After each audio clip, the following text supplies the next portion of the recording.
Are we streaming? Hey, hey, come by! I'm gonna get this out of the way right off the bat. Especially for those who are coming in for, archive viewers, whatever, VOD, whatever you want to call it. This might not be your kind of thing. Sorry, I don't know. Wanted to take a change of pace, kind of ease back into things. We'll talk about life later. But anyways, I obviously haven't been streaming that much recently. Easing back into things. Wrath of Wood, a regular of mine, just released an album. Slotty's here. Nice to have you here. And because he just released that album, we're going to listen to it together, and we're going to kind of go through and critique it. It's not playing a game, so I realize for my regular audience, that may not be super interesting. So for my VOD viewers, or even Ayush Pandey, this may not be interesting to you, so feel free to click off. That's totally fine. I just kind of wanted to ease back into things with something a little bit different, a little bit more, I don't know, interesting, I guess. Change of pace, I guess you'd say. So anyways, with that being said, we got the man of the hour, Wrath of Wood, right here. We were just talking about... Oh, I didn't set up the chat thing. Ah, shit. The chat's not going to be on screen. Wait, sit tight, sit tight. Hang on. See, I haven't gotten back into doing this, that I forgot I have to set up the chat. It just takes but a second, but, I'd always do it before the stream starts, and this time I forgot. We go, where is it? Is it not even turned on? Is it this one? I think it's that one. Maybe. I don't know. I had it turned off, though, but... Is it not in the layout group? Desktop... Nope. I think it's there at the top. I don't even know how I have my layout set up. Anyways, there we go. Okay. We got the chat set up. There we go. It's visible now. Anyways, so yeah. So, Man of the Hour, Wrath of Wood is here. And so I thought we would... listen through his stuff together. I'm actually, number one, I'm impressed. It's 13 tracks long, so very impressive. I have only released, well, I guess I've released 2 albums, and then there's the EP. But both of the 2 albums I released, I consider them albums, but they're relatively short. So they are only 5 tracks long, and especially with my album Believe that I released back in 2021, it took quite a while just to assemble those 5 tracks. So 5 was the limit. So I'm pretty impressed being able to get, yeah, as you said it, 13 feet long. Pretty good, pretty impressive. So that's quite an accomplishment already. Also, right out the gate, I know you've attended Nolan's school on music production, because look at those waveforms. Look at those waveforms. They're not even touching each other. I actually already took a very, very swift preview with the loudness meter, and I even noticed that you got a minus 1.2 dB ceiling on that shit. Hell yeah. So anyways, taking notes from the finest on music production. So anyways, so we're going to listen to some of the tracks. I don't know if we're going to make it all the way through, since 13 tracks is quite long. But we're going to listen through them all the way through, by the way. I know there's a limiter. We're going to listen through them all the way through. I want to try to give it the most serious critique that I can. So the best way to do that is to just listen through it uninterrupted. So again, like I mentioned at the beginning, for some people this may not be the most interesting of watches. We'll listen through the whole song. I'm not going to pause or give any commentary or anything. I'm going to be processing my thoughts while I listen to it.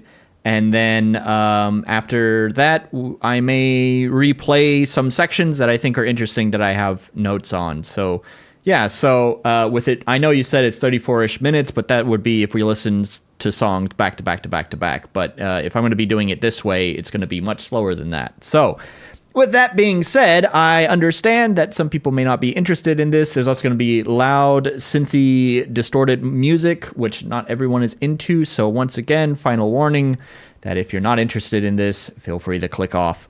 So without further ado, let's move some of this shit so I can actually see where my transport controls are. All right.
Okay, so there are actually quite a few standout things that I kind of noticed right away.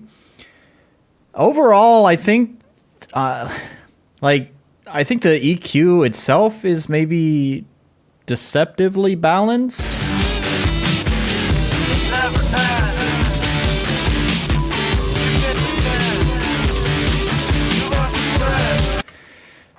Like, it seems fine. Intro dudes. I don't notice anything that's like particularly harsh on the ears as far as the EQ itself goes. But what I would say is that I noticed that almost everything is center panned. That like everything seems really bunched up. That's a problem. And it seems like there's a lot of distortion and saturation going on with the overall instruments, with everything. So it's really hard to like, like parse the instruments that are playing. There's some cool stuff in there, like your guitar riffs are pretty neat. It's actually kind of a pretty cool combination of having these like distorted synths with your guitar. But it seems like, was it here?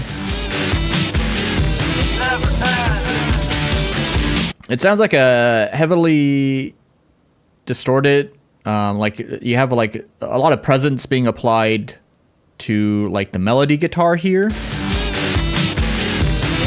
And it feels like maybe that was done so that way it could cut through the mix more. And that probably more has to do with just since everything is like saturated.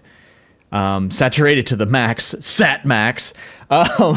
It's making it hard for everything to cut through because the saturation naturally adds, harmonics and some distortions into stuff. And when everything is being distorted, you're basically blending everything into white noise is effectively what's happening here. So you have to like, it's a game that happens quite commonly where it's like, oh, I want this to be louder, so then you turn that up louder. But then it's like, oh, now that thing's masked, so I'm going to turn that up louder. And then it's like, you just do a little bit at a time, but then over the span of like the whole mixing process, you wind up with a mix that just gets really fucking loud and distorted. Ideally, in most cases, I almost always try to work subtractively rather than saying, oh, this thing needs to be louder. I typically say, oh, those things need to be quieter. Working subtractively is a lot better because it's much easier to add more volume back in than to hit the ceiling and distort everything. So, anyways, so like the mix is overall pretty muddy. I like some of the ideas that are going on there. I imagine that the voice that's just shouting stuff, it's a guitarist thing to have guitars super loud.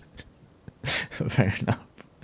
I'm not saying like I want that little melody thing. Like that little melody thing, I actually would want that to be like really present in the mix. But it sounds like your way of making it present in the mix is to actually on your amp crank up the presence knob and maybe the gain. And that's not the way of going about it. Rather, you'll hear there's a lot of people I've seen on YouTube who talk about it's a back and forth. No one can fucking agree on anything. You get all these people who are saying, "Don't scoop the instruments. Don't scoop the instruments." And then you have all these people who are like, "Well, you gotta scoop the instruments." And it's a lot of bullshit. It's hard to cut through all the noise. Using some gentle EQing to just cut out a small space to where you want that instrument to be is helpful. You will find some people who scoop and they scoop a lot. It's like, here's a fucking 5 dB cut. Like, no, when I say like a little bit, I rarely do more than -3 dB. We're talking anywhere between -1 to -2 is probably my more common one. And then in rare cases, a -3 dB cut just to help cut out a small little space in the spectrum to let another instrument occupy that space. I think the lead is a fuzz tone.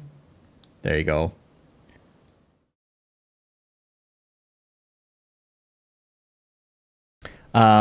Anyways, the shout, I imagine the random shouting, I imagine you wanted that purposely to be masked.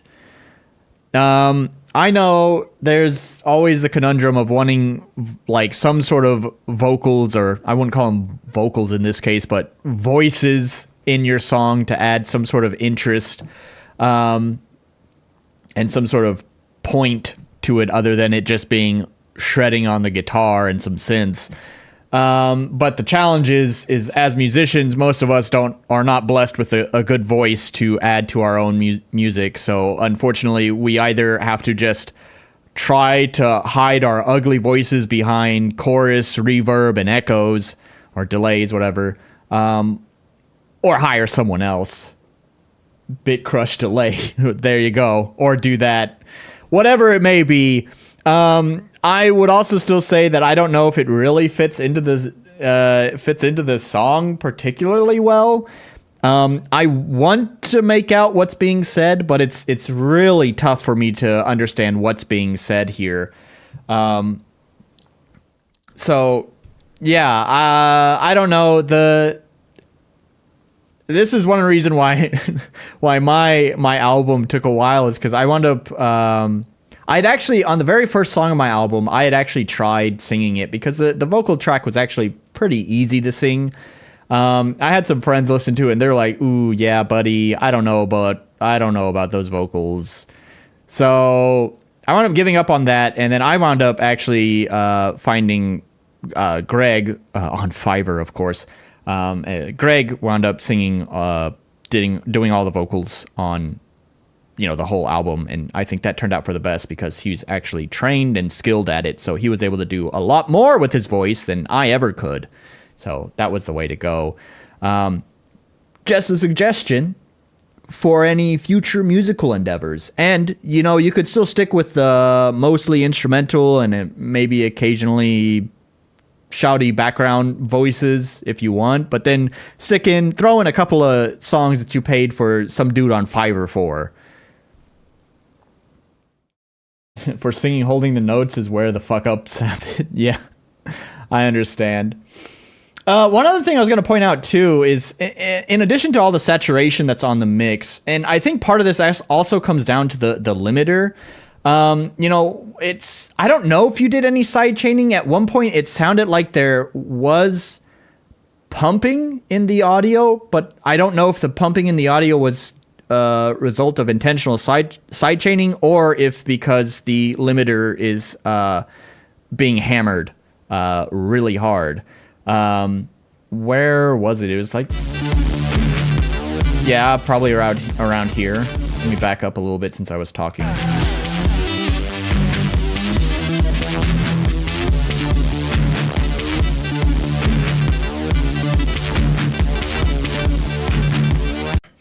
Yeah, so I don't know. I don't know what limiter you're using or what gain reduction you're applying to it. I think the master compressor does some pumping. Yeah.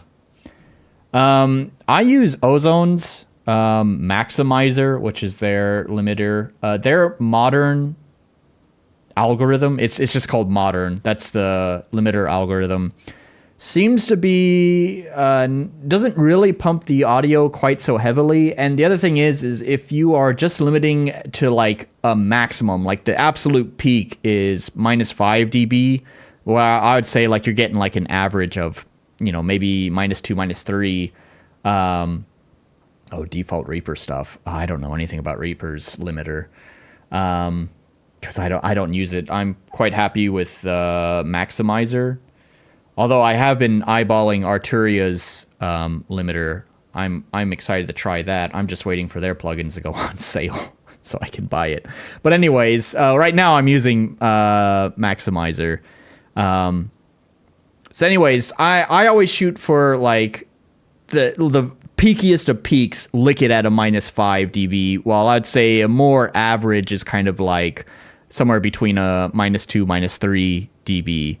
It also helps if you apply a gentle compression before the limiter, because it provides a little bit more control over the most spurious of peaks. So you apply a gentle compression, like a 2-to-1 ratio with a very soft knee before the limiter, and then you apply the limiter. So the compressor there is really just to try to not have the limiter hammer the peak so hard. If you can just kind of reduce the peak a little bit, then the limiter won't crush it, right? That's kind of the goal there. Anyways, it's cool ideas. It's not like too far off from kind of the stuff that I did. I don't know if you ever actually listened to my Believe album, but it's roughly kind of a similar genre to this as well, so maybe you'd be into it. So far, this is the kind of stuff that, you know, I might listen to. I gave a quick preview of some of these songs before the stream started, and I think a couple of them, at least their intro, started off like pretty fucking hype. I was like, oh, damn, this might be a really good album. So, speaking of, why don't we go to the next song, Infection. Ideally, it was supposed to introduce instruments. The first song?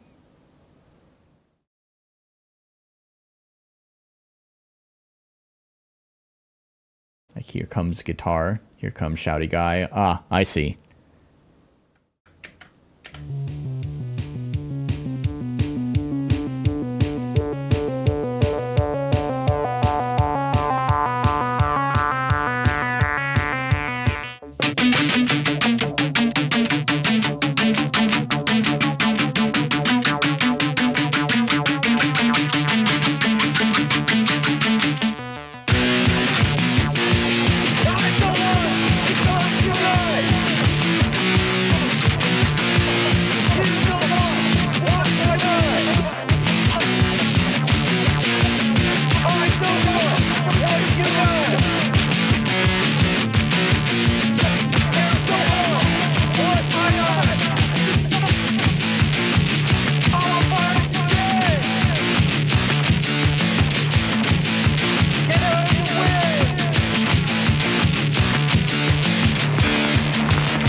Yeah, once again, this swaps mono to stereo guitar parts.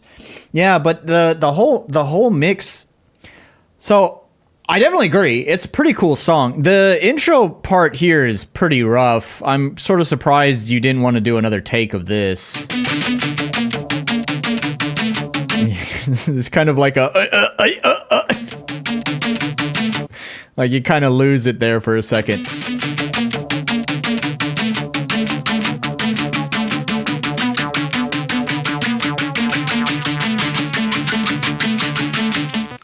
So yeah, I'm sort of surprised he didn't want to do another take of that. It's kind of a weak start, but then once you get the main riff in there,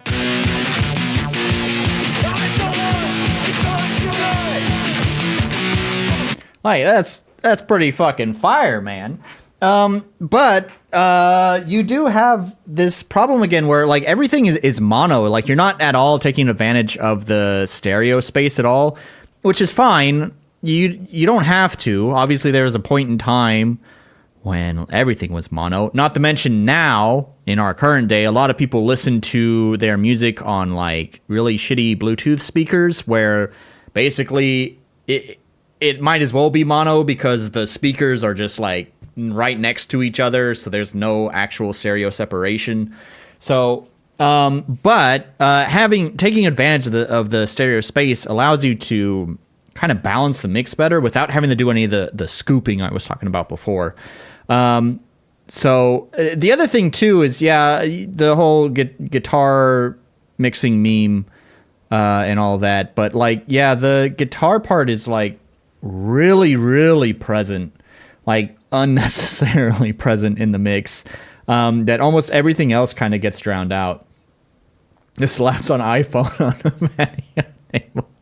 I bet so. Like if we were just to, I don't know, throw a little bit of this on, where was that? Yeah. Like here, kind of just do a little -3, kind of widen it up. I really wish MEQ had like a band shelf. This is what I wanted to adjust. Kind of make this into a wide band. So that way it kind of works like a band shelf. Kind of do that. And I mean, usually like when it comes to like the bass and stuff, you want to make bass mono because the thing is that you would consider bass sort of an omnidirectional wave. It's really hard for our ears to pick up where the bass is coming from because bass is really more felt than it is heard. Where that crossover begins and ends, number one, is different for everyone, and also is really hard to kind of pin down. It really kind of depends on your setup, your speakers, and all of that stuff. This is the case where having like a subwoofer might help.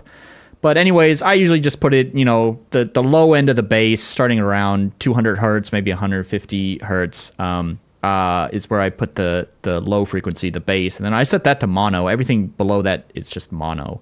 But then above that, you want to keep that stereo field. Which I don't know why I'm applying this. Almost everything is bass.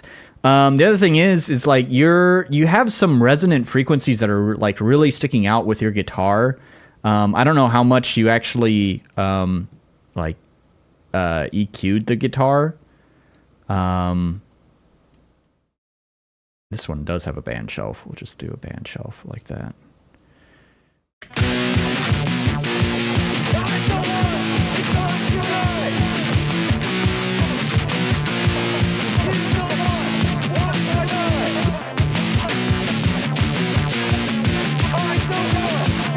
It's like around 200. Do I have that right? No.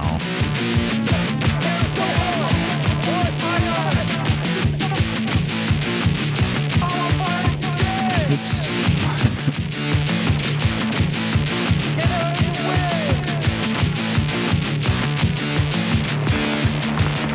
The guitar does have to overlap some bass to sound chunky. I usually double the guitar and focus bass EQ. Yeah, but you can do that without having these resonant frequencies. Like I understand that, but again, this is coming down to you adding. You're working additively, and as I've suggested, it's better to work subtractively. You keep trying to add bass so you can have the bass cut through the mix, but instead of thinking of how do I add to this to make it cut through the mix, you should be asking how can I remove things so this can be heard more easily. So rather than you want to add some bass to it, like you would work additively to add flavor to the sound, but then you work subtractively to mix the sound, right? In my own processes, I'll usually have an EQ pretty early on that's working additively, where I'm like adding frequencies in to kind of tailor the sound sonically to fit the mix.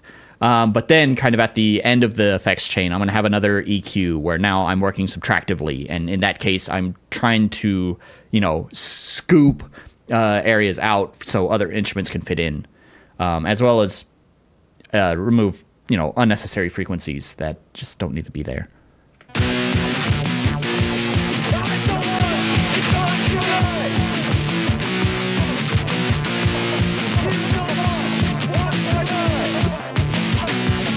Interestingly, you also don't really have a lot of bass.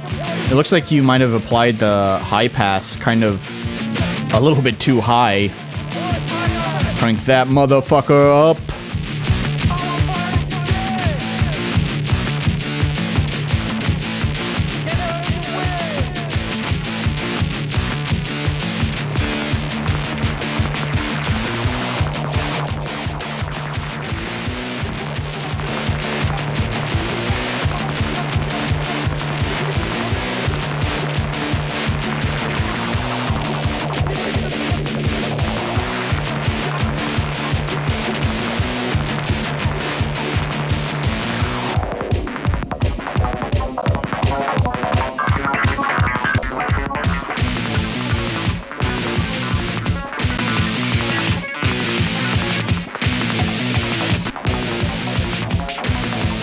Like, this was just like a pretty quick pass on it. To me, like, here's where you were at before. And then let me rewind it, and here's just my quick pass. To me, it's calmed down quite a lot. It might have been a little bit overkill on this. Like, I would have to work with the individual stems, I think, to really get a better mix. Just working on the stereo mix, it's kind of hard to get it just right. But I think this is made it more balanced, in my opinion.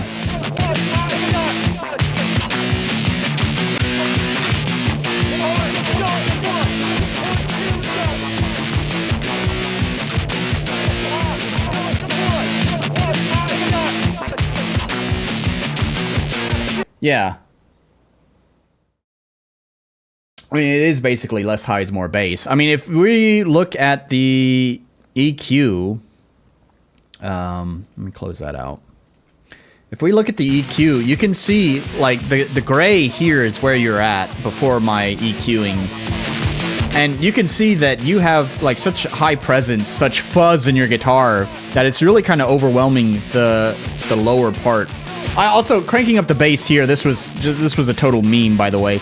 I mean, I would do it. It feels like you might have applied the high pass at maybe around 60 hertz or something. So, which is a little bit high, especially when you're in, like, an electronic genre where you have that thumping kick drum. You really want to make sure that you emphasize that kick. The guitar is less punch you in the face and more punch you in the gut. Is that what are you saying? That's what you're trying to go for, or are you saying that's what my mix is giving you the feel?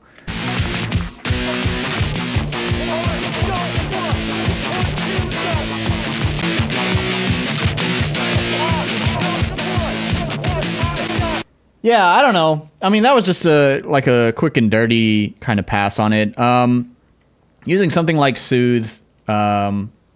After my EQ, okay. Using something like Soothe, like this is, it's such an expensive plugin, so I wouldn't expect you to use something like Soothe. But it's basically like a dynamic EQ on steroids, so you could just use like a dynamic EQ to effectively conquer the same thing. So instead, like, this is constantly just reading the whole frequency and then looking for resonant peaks and applying a reduction to those resonant peaks. Like I said, that's the dynamic EQ on steroids part. With a dynamic EQ, you could just add a band where the worst of the resonant peaks are, and apply the reduction there dynamically. So it wouldn't go across the whole song, or it wouldn't go across the whole frequency band, the whole frequency spectrum, but at least you'd be the main reason I put soothe on here is to tame the harshness of the resonant frequencies. So that was the main thing. Like here it is off. It doesn't make a super huge difference. Let's use its bypass. Yeah, it's pretty subtle.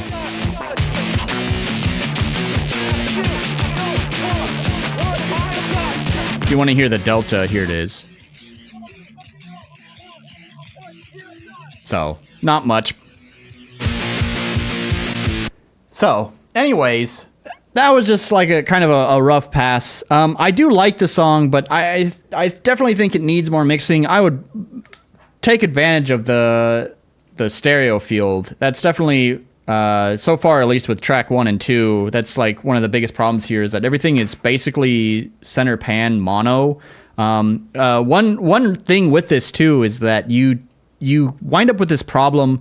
It's not such a big deal with this specific genre that you are writing, but you do kind of wind up with this feeling of like every instrument is in a different space. Of course, ironically, I say that, but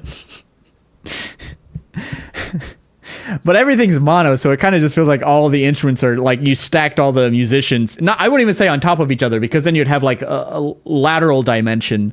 But it's kind of like you played an Ubisoft game and all the musicians spawned inside of each other is what you have. Bruh, this whole album needs a little better mixing. Sounds like it. It's got cool ideas though. All right, I like your guitar riffs, and I like Shouty Man, sort of. I like Shouty Man in this song. In the previous song, Shouty Man was, I don't know, I wasn't feeling it.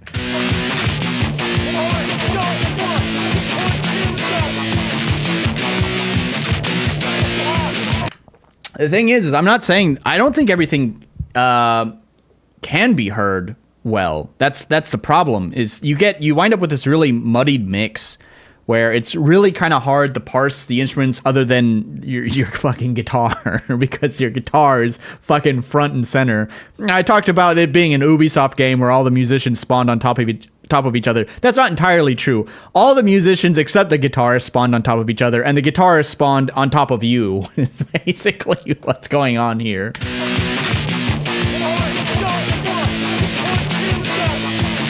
So anyways, so like I would, one thing that and Meg knows this when she attended Nolan's boating school for better mixes, is you'd have a send.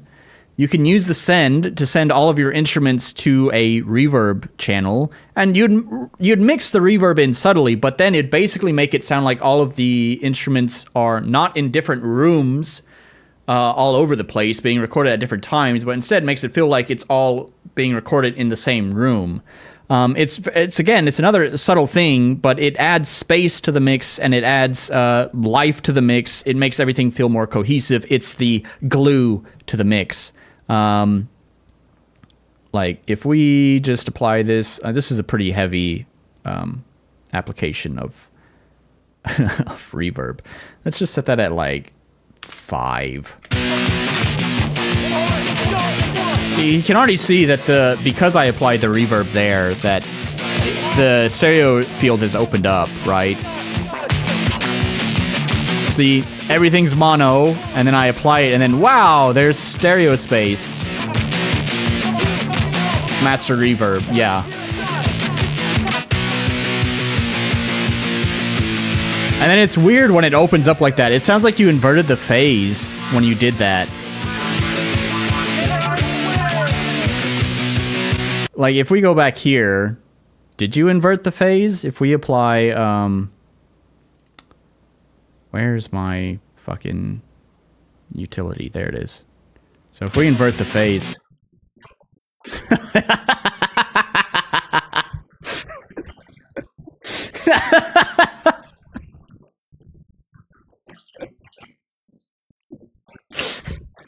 Well, there you go. Now you got stereo space. Just laid the line on its side. I guess I've never inverted the phase of a mono track before.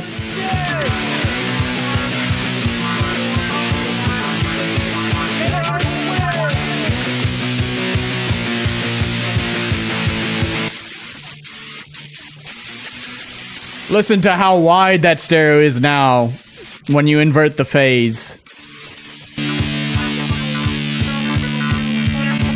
Yeah. Anyways. Alright, well.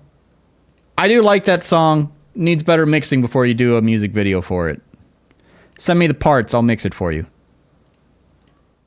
Oh, but you gotta get a better take of this, actually. This is... this here needs to be fixed.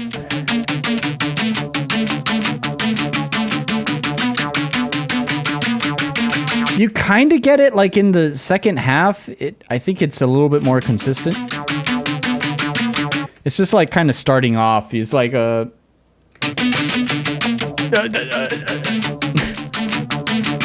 You kind of lose it there for just a second. Anyways, alright. Cool stuff.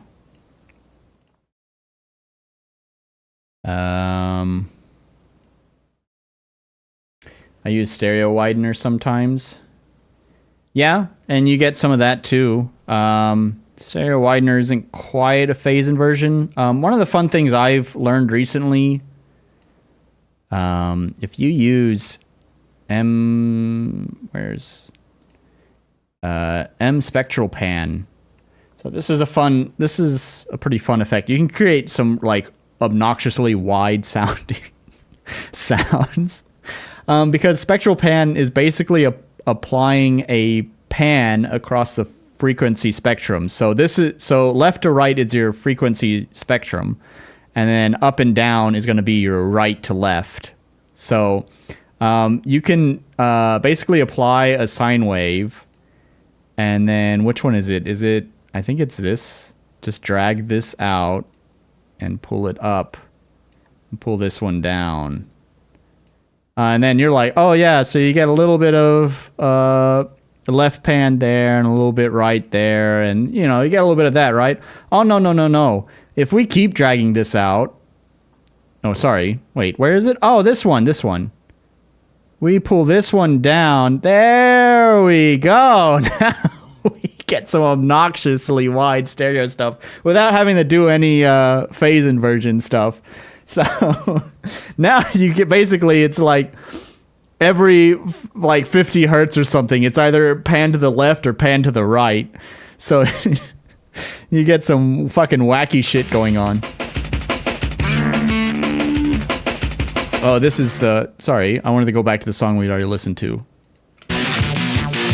I applied this to the wrong track. Let's try that again. There you go.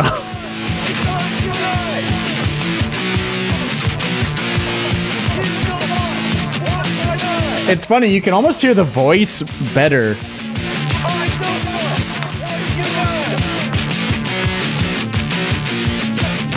Anyways, that's obnoxious. Stop that. But yeah, there's different ways of applying stereo widening. Like I have my G stereo here, which you can just, you know, increase the width. Sure, that works sometimes. It's just the one thing is what tends to happen, at least with me, with those kind of things, is you wind up with one thing that you want really wide, so then you make it wide, and then there's another thing you're like, oh, that would also sound nice wide, so then you make it wide, and then it's like, now I want to make this other thing wide, and then all of a sudden when everything's wide, nothing is wide. Wideness, you feel the wideness because of the contrast between the mono and the wide, right? So if everything's wide, then it doesn't feel wide. But then, of course, if everything's mono, then it doesn't feel wide either. The alternative to mono is that. Out of curiosity, sorry, here's a fun little experiment. Let's go back and let's apply spectral pan again. All right. But now, so we have this, and we can see here, it's very, very wide. But what happens, just for shits and giggles, if we also invert the phase? Hell yeah. What if we do it the other way around? What is that?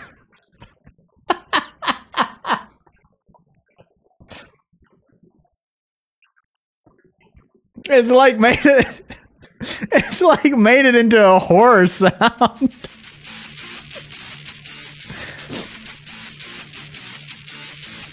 Pretty wacky shit. You know what? While we're just having experiments here, why not? Let's throw on some stereo too.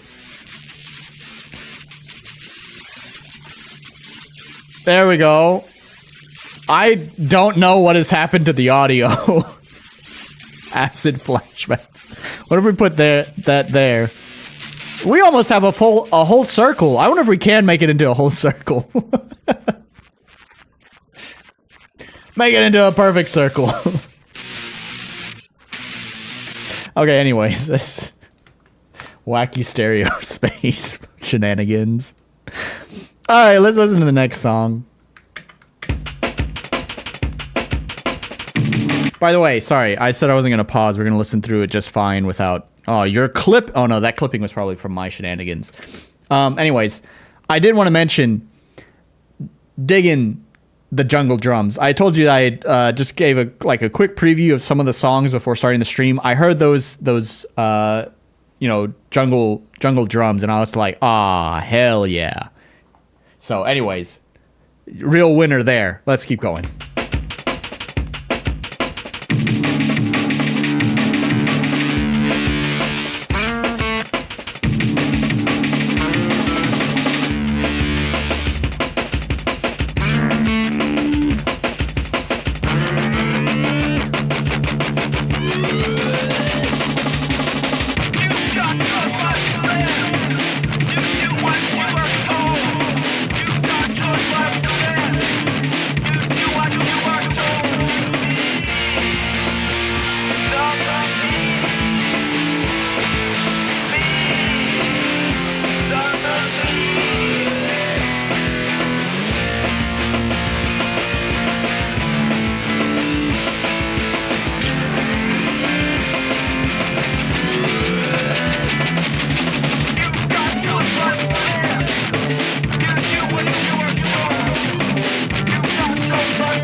Right. Okay. I remember this song. I guess I forgot about the drum and bass jungle drums there at the beginning, but because you had shared this in the Discord. This was the song that you had sent as the preview. I'm not gonna lie. Out of the three we have heard, this is probably the worst. I like the jungle drums, but like it becomes pretty incoherent, like writing wise. We're not even talking about the mix. It really feels like things are not hitting the timings right. It feels like it's different instruments playing completely different songs at different times. It doesn't feel like there's a cohesive idea for the music itself. The guitar is cool, but it doesn't really seem to be meshing with the other things that are going on in the song. Yeah, this one was pretty rough. To be honest, I was pretty worried when this was the preview that you had shared in the Discord, because I was like, oh man, I said that we're going to do a listening party for this, and if this is all of his music, this is going to be tough. Like, here is fine, but like, I think just before it, like, the guitar, you have like it feels like the snare is not hitting when the guitar should be hitting. It's like they're just at completely different times. They don't feel like they're like playing together. And then the shouty man comes in as well, and he also just feels like he's just like standing like off the balcony in a different room, just, I don't know, shouting at his like fucking neighbors to close their window or he's gonna call the cops. That's a reference. Anyways, it doesn't feel connected to the song here either. It's just like everything's doing its own thing.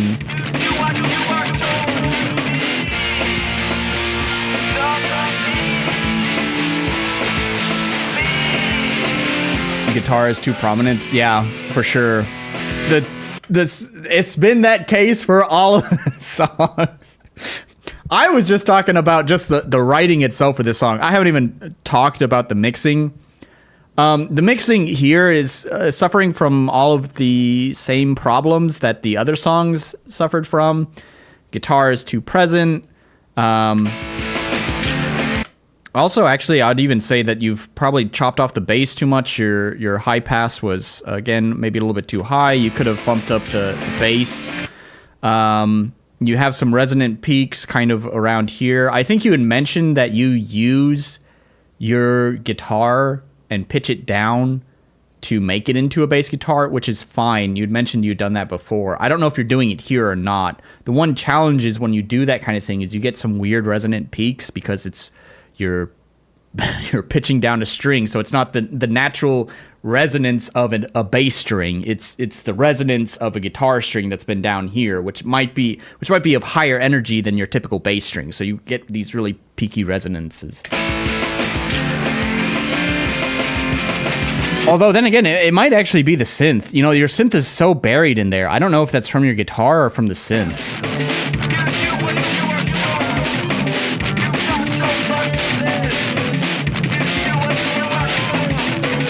But yeah, it's all the same things that I've talked about. You know, everything's mono, so there's no use of the stereo field here, which obviously means you're not using anything like a reverb send and present guitar. Yeah, it's not a balanced mix. Once in a while, I pitch down a guitar. Yeah, I know you'd mentioned you did it before because I brought up in one of the songs I did for fiddle. Where is it? This one. That kind of near the end, I pitch up my bass guitar.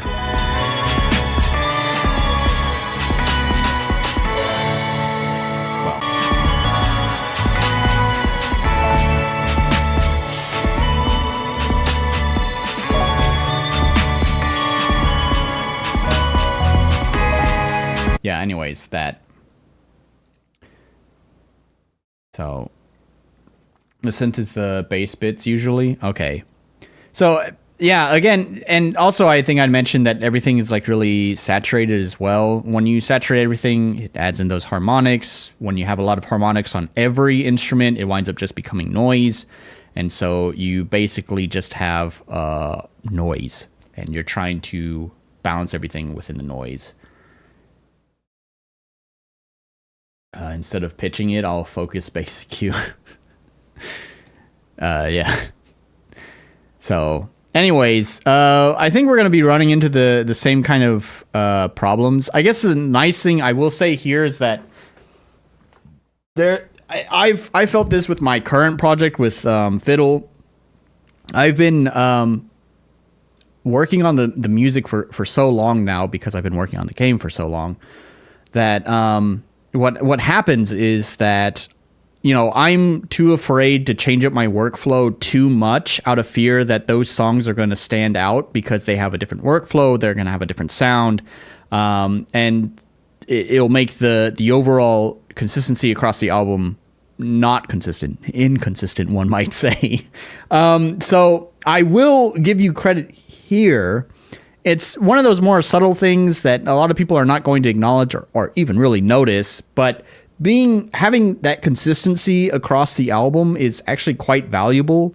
So so far everything has felt like it's coming from the same person around the same time doing the same thing. Having that consistency, I think, is pretty good. It's just unfortunate that I wish you had spent a little bit more time trying to practice your mixing.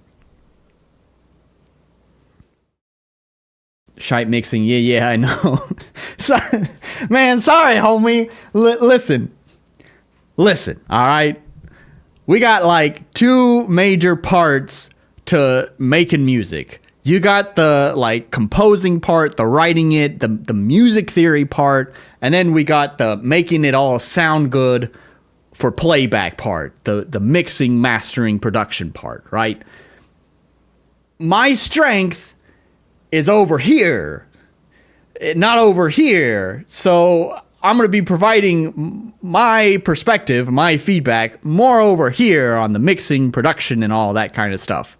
The music theory stuff, I can critique a little bit. I did with that last song that we just listened to, but it's not my strongest suit, so I can't say much. I can't say, well, you should have used a major chord instead of a minor there. It would be the progression from the seventh to the sustain. I don't fucking know what I'm saying.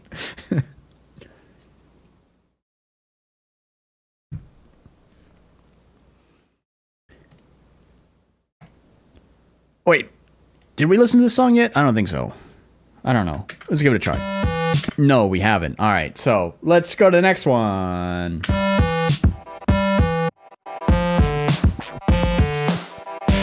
You got stereo separation.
You know, weirdly, I kind of think that was one of the best songs.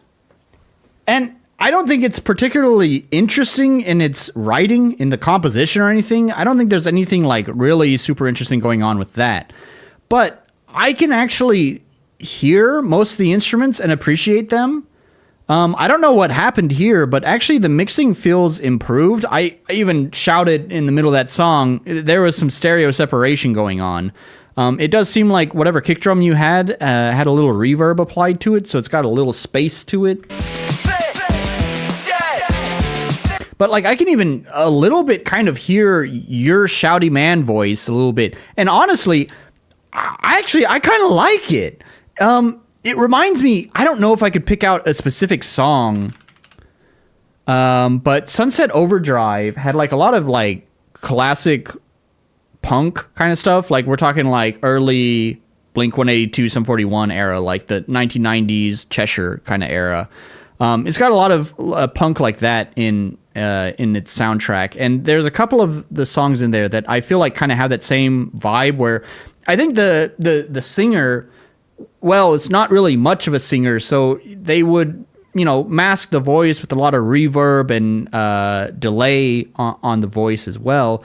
But it really worked for the genre, and it could still be heard and appreciated, and there was still some effort into singing. Like, I'm not saying it was good singing, but honestly, because of the genre, because of the, punk being kind of like, fuck authority, fuck, tradition, whatever, I'm going to do my own thing. The raw nature of the bad singing almost kind of amplifies the music. It works for it. And I would say that almost like applies here. This is just like sort of a slow tempo synth punk kind of thing. So it would like, it fits right in. Like, honestly, this song right here to me sells the idea of the album more than the other songs.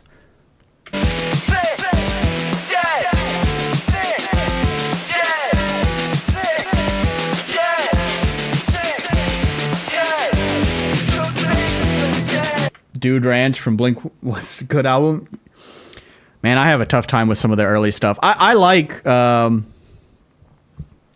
which one is it? I listened to some of it. Cheshire. Yeah, it has Carousel. Cheshire's all right. And I think Buddha was the other one that I liked from their early stuff. Enema of the States, where they kind of like change into a more pop punk style. For the record, by the way, I'm not dissing them. I actually absolutely love Blink-182. And I've probably listened to Enema of the State to Neighborhoods a countless number of times. Prior to Enema of the State, it's a little bit rougher, a little bit more raw. Anyways, yeah, this song here, I feel like this one sells the Carousel was the best from the album, from Cheshire. Yeah. This song here, I think sells the idea of this album the best.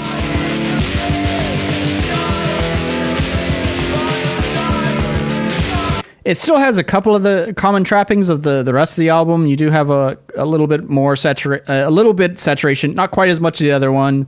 You have the really present guitar. Excuse me. But it feels more balanced compared to the other ones. Like, it's the same problems, but not as bad, And there's some stereo separation as well, which really kind of gives it some room to breathe, for each instrument having room to breathe. So, anyways, yeah, this one's pretty cool. I like this one.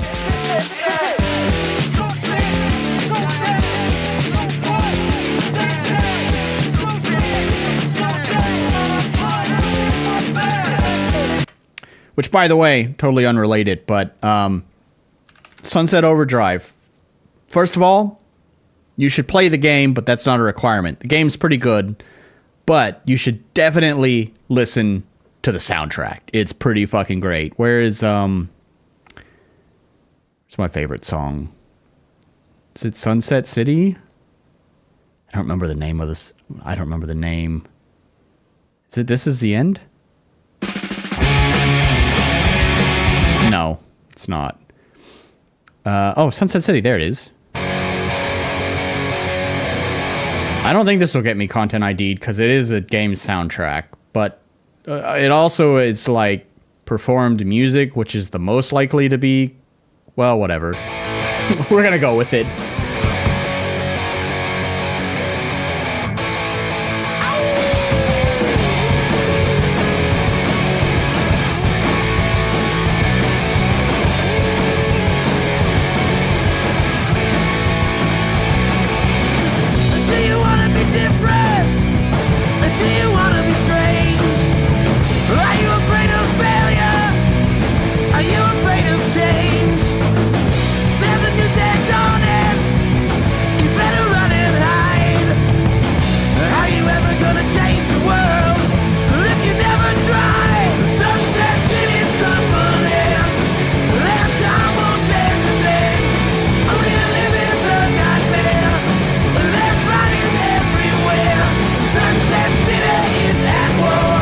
I love it. It's such a good song. Also, it has some weird like EDM stuff in there, but I kind of dig it. Gosh, where's the other song that I really dig from this album? That's got a Bad Religion feel. Yeah, well, they have like different artists who actually performed the music. So like, there's different. You'll hear different singers. There's another one that's they took the old Pepto-Bismol. Upset stomach, diarrhea. They took those lyrics and made it a song, and it's fucking great, man. But then also they have. Oh, cool! I didn't know 4 songs into my album was Sunset Overdrive. Hang on, we'll get back to it. Look, we're here just to talk music. But then also they have some EDM stuff in there, and like this song, "Make Your Head Pop," It's very of the time, very 2014. I don't know why. I really like it, though. It's just kind of trite, but I don't know. It's got something.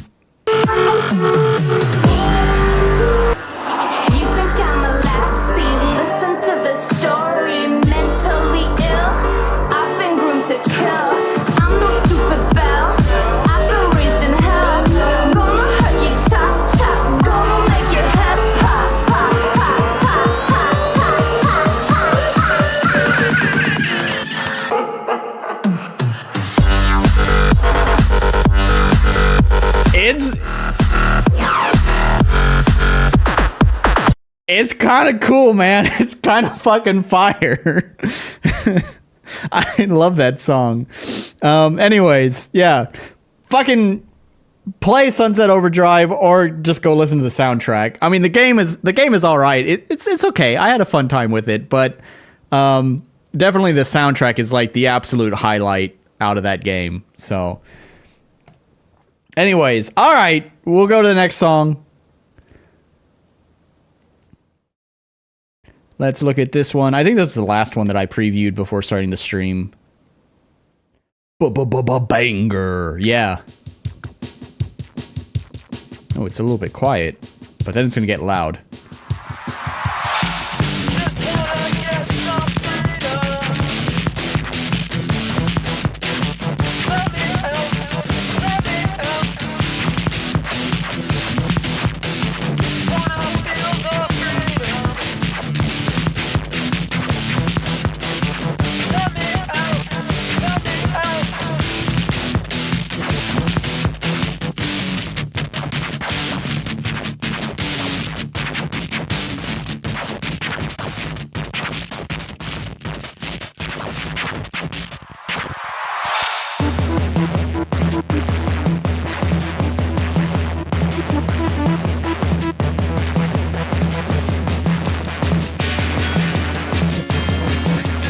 Crazy drums, right on.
I think this is just like,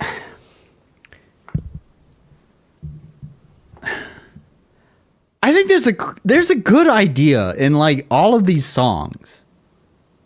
Like I can hear it.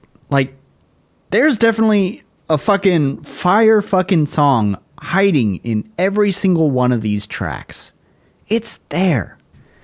But you just didn't polish it. You didn't highlight it. You didn't show off how fucking fire it is. You can hear the song in your head, so you know it's fire. But that's the point of mixing. It's not for you. It's for the listeners. They want to hear what you're hearing. And that's why you mix it. So that way you can make sure the other people can hear that fire fucking idea that's up here. And you're not executing on it. I think that there's a cool idea in there. I like how you have the contrast between your fuzz guitar and the clean guitar. Also, you have fresh ears. Yes, indeed. I like the contrast between the clean guitar and the fuzz guitar. I love that kind of contrast sort of thing when you have like something really grimy and grungy and it like transitions smoothly into this really contrasting kind of pretty, clean kind of thing. I've always kind of liked that kind of thing. I'm a sucker for that. So it's pretty cool. You also got those crazy drums. You are indeed correct. There's some pretty neat drum stuff going on in there that I would have loved to hear a little bit more of. So I don't know. It suffers from all the same things that we've talked about with all the other songs. There's an overly present guitar. Things are kind of all bunched up in the center, and the frequency, you can't really separate the instruments apart from each other. This one's slightly better than some of the previous songs, not counting Dying to Live, which I think has been the best so far. Yeah. Anyways, all of these, except I think, was it Machines? Machines was the one that I wasn't super into. Yeah, okay. Machines is the one. I don't know if I can hear the fire idea that's in there. I'm sure you have it. You are Wrath of Wood, and you are filled with wonderful ideas. Unfortunately, I don't know if I will ever be able to grasp that fire creation that is inside your head for Machines. But Roland and Villains, both, I think there are good ideas there that were just not well executed on. Dying to Live, much the same, but a little bit in a better place than the other ones. And same thing for Freedom here. I do think that there's a pretty cool idea in there. It's just, once again, the execution was not super great. Let's see. Why don't we skip ahead a little bit? Do you have a particular track you want to recommend that I listen to?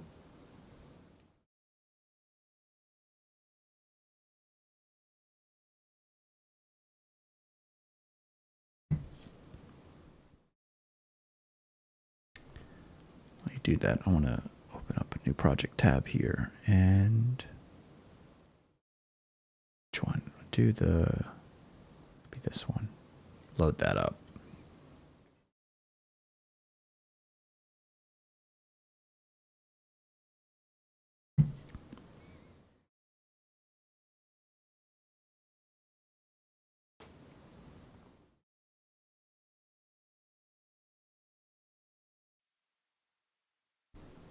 Cool, we got that one up.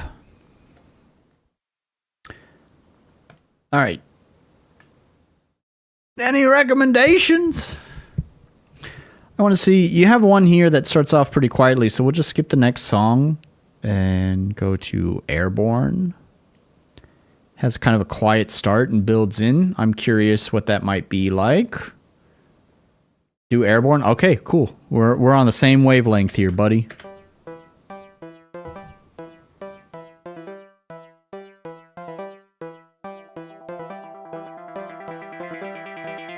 It's a cool little riff.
More drugs and medication. Just a normal life. Something in the system.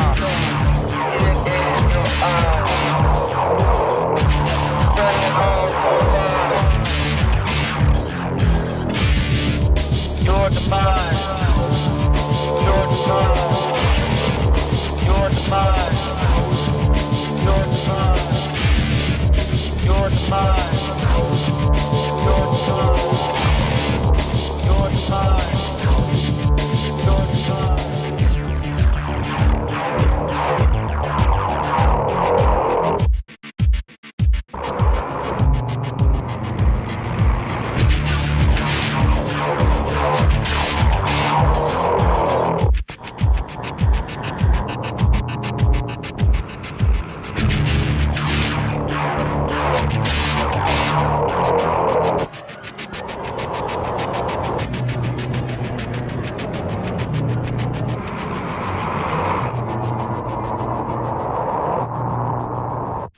Yeah. Okay. So we're just gonna jump right past Airborne. I don't have much to say about that other than repeating the same points I've already said 100 times throughout this.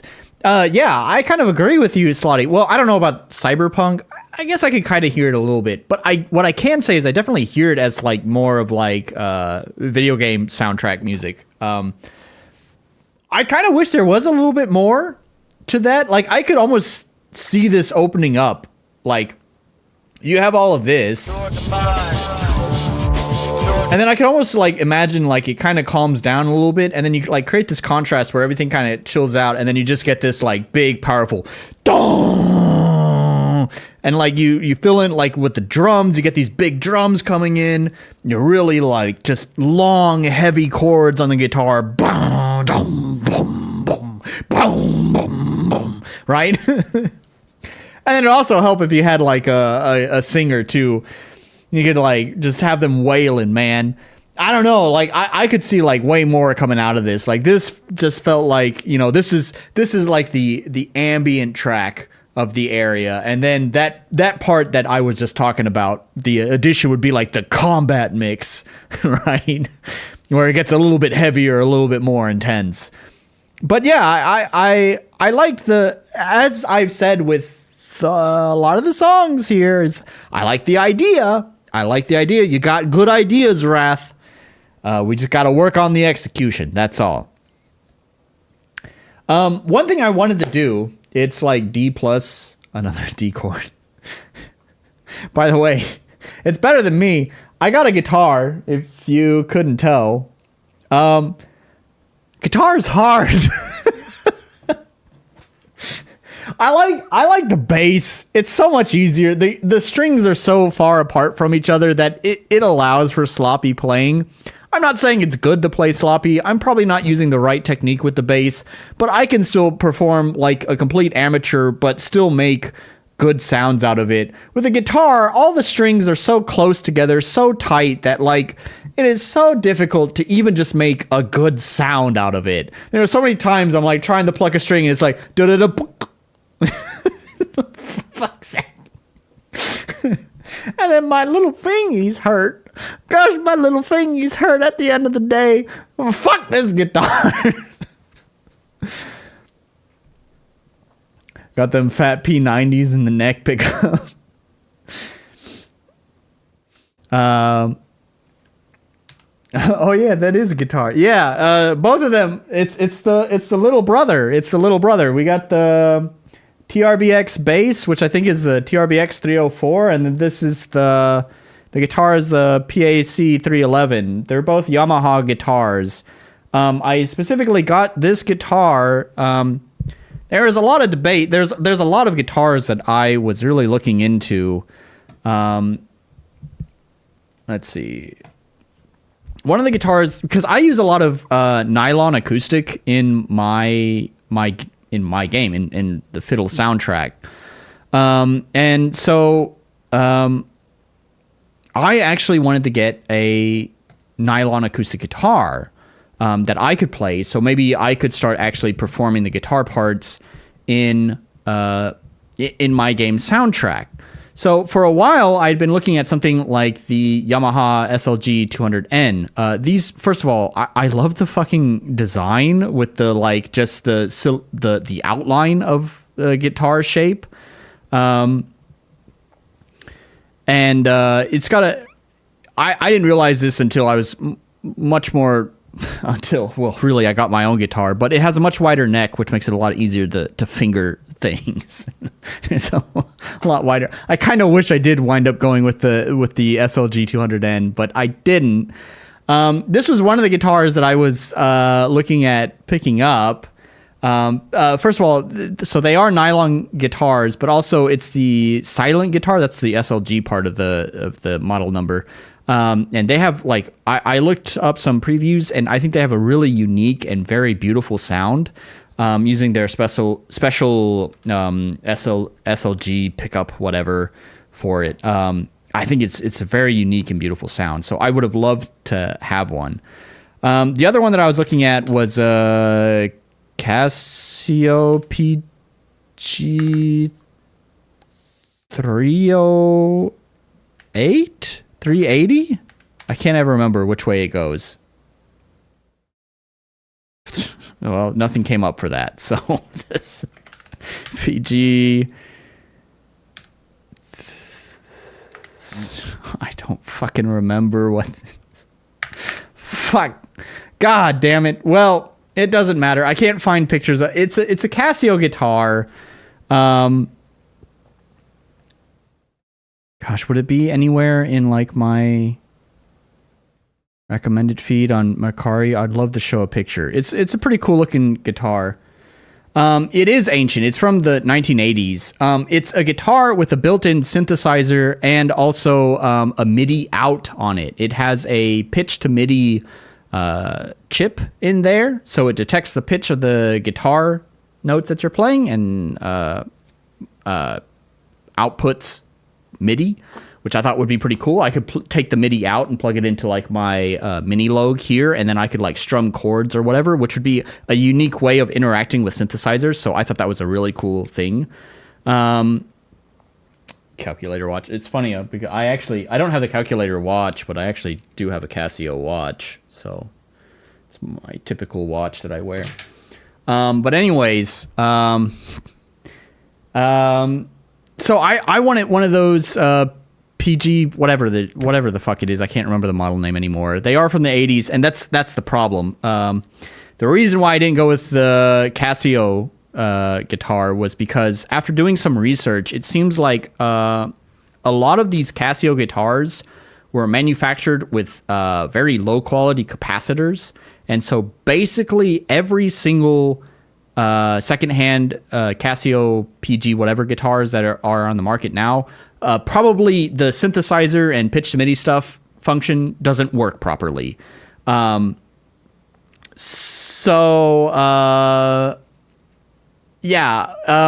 can get it repaired. I found some places that would repair it, but I'd have to factor that into the cost because obviously they're not going to do it for free.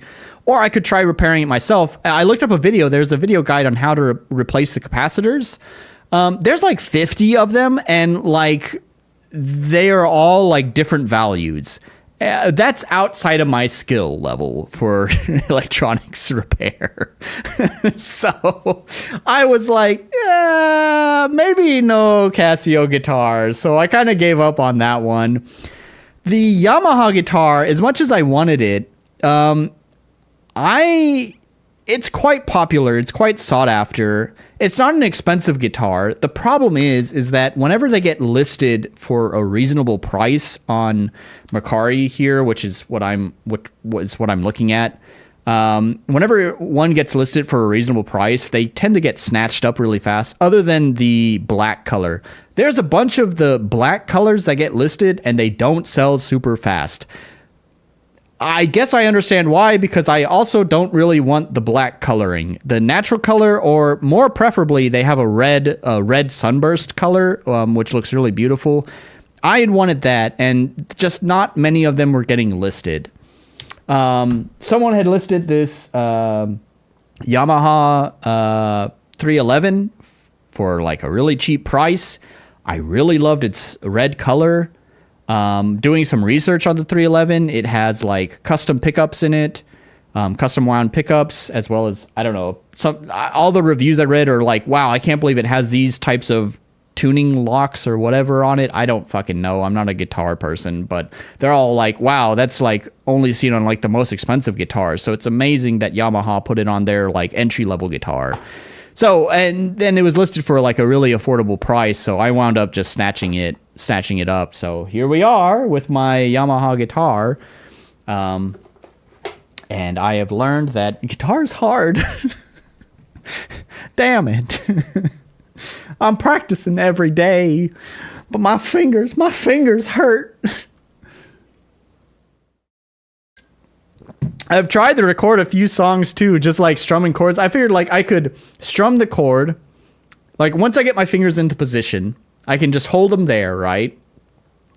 And then I can strum the chord while recording, and then stop the recording, shift my fingers to the next chord, and then start the recording and strum those, and then just, you know, kind of splice it all together. But for fuck's sake, I can't even get a nice tone out of doing that. Where I have literally all the time in the world to perfect the sound, and I still can't really get a nice tone out of it. Not because of the guitar. Guitar sounds beautiful. I love this thing. It's not a metal guitar. It is. All the reviews mentioned this. It's somewhere more like it could do some like classic rock stuff, but it's like classic rock is kind of the top of the heaviest stuff that it can do, but it's mostly meant for like blues and jazz, so it's got a more mellow tone to it. The pickups are custom setup prob. You don't usually see those two styles together. Yeah. And that's what a lot of the reviews were saying. So anyways, I think it has a very beautiful tone to it.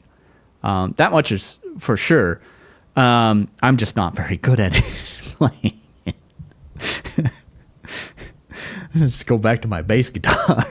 All the strings are wide apart and sloppy playing just sounds jazzy.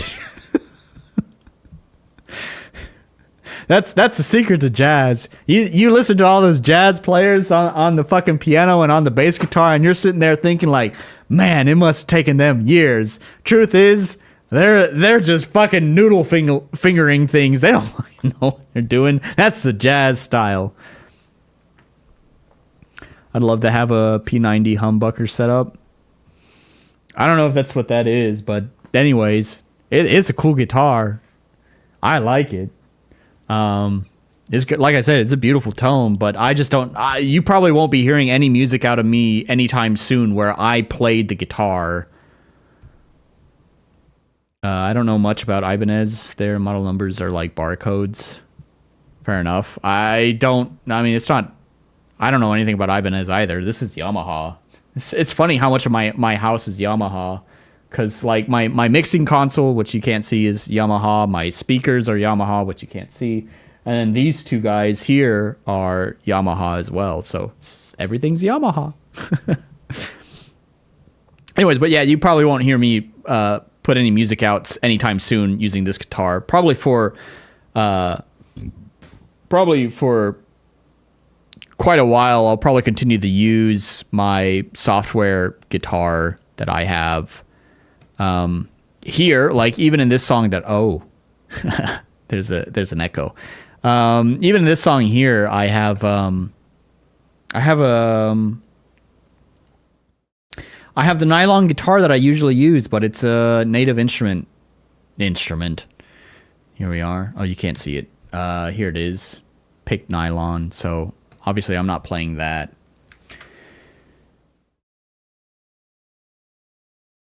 I don't know why I thought as you said Yamaha. I don't know much about Yamaha either. Yeah, I don't know. It when I was looking up information about Yamaha, it's definitely, I don't think it's quite as popular in the US since Yamaha is a Japanese company. I definitely think Yamaha tends to be more popular here. One thing I did notice checking like reverb listings and stuff is that a lot of the Macari Japan listings for the Yamaha stuff tended to be cheaper than like reverb. So I think that just kind of goes to show that like Yamaha stuff just isn't quite as popular in the West. So yeah. They make boats and guitars. They make boats, guitars, and motorcycles. There's also something else that I saw recently that I was surprised that Yamaha does. Yamaha's a weird fucking company. They do a bunch of weird shit. Yamaha is more of a beginner in the USA. Yeah. My bass is Yamaha. Maybe you're using a TRBX like I am. Anyways, this was not actually the song that I wanted to show off, but we're here anyways. Maybe you guys heard it. I've been performing this sort of on the. By the way, we're leaving Wrath's stuff behind. What I actually really want to do, Wrath, is I want to show you a finished song. This is not a finished song. We're not looking at a finished song. This is a song I'm working on now. But we're gonna take a quick detour to look at this. I think I wanted to show this song off just because in one of the songs that we listened to, there's always that echo. In one of the songs that we just listened to on your album. It felt like you really should have like taken advantage of the fact that you're using hardware synthesizer. I mean, and technically, as long as you have a MIDI controller, technically you could control any software synthesizer like a hardware synthesizer. But really, it's much more nicer having the dedicated knobs. You don't have to faff about with CC learning or whatever. And in one of the songs, it felt like you let the LFO do a lot of the heavy lifting with the synthesizer, when I felt like you can take advantage of the fact that you are using the real hardware and you can twist the knobs, you can twiddle the knobs yourself. And I know as a man, twiddling knobs is a lot of fun. So anyways, I guess that sort of kind of prompted me to want to show off this song. It's loosely related because in this case, I'm not using the LFO to modulate the synthesizer. All of the modulation that's going on here is me actually performing the modulation with my hand. And there's a couple of things. I'm twisting the cutoff filter knob, my favorite knob to twist. I'm sure it's every synthesizer user's favorite knob to twist. As well as there's there's like a little pitch shifter, a lever thing that you can waggle on the mini Logue. I love that little thing. So I use that to create a little vibrato. So let me just show you guys what I'm talking about. By the way, I should mention I need to re-record this section because actually I think there is too many effects being applied, that there is too much latency, that the sound wound up kind of falling behind the beat. But whatever, this is not a final product. It'll be. I'm just showing off. Like, here's what you can do with hardware synthesizers. Why does that sound wrong? What is? Oh, wait, no. Why does that sound wrong?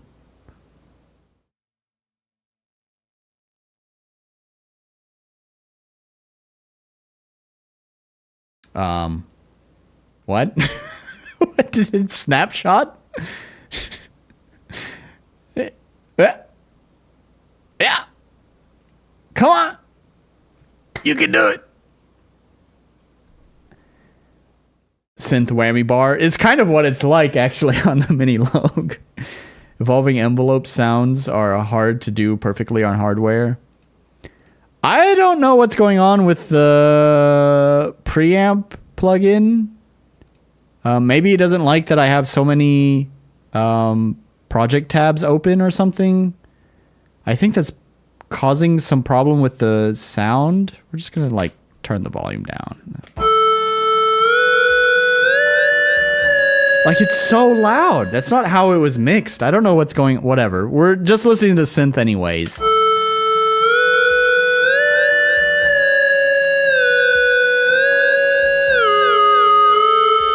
Wait, I know what it is. I'm stupid. I got it.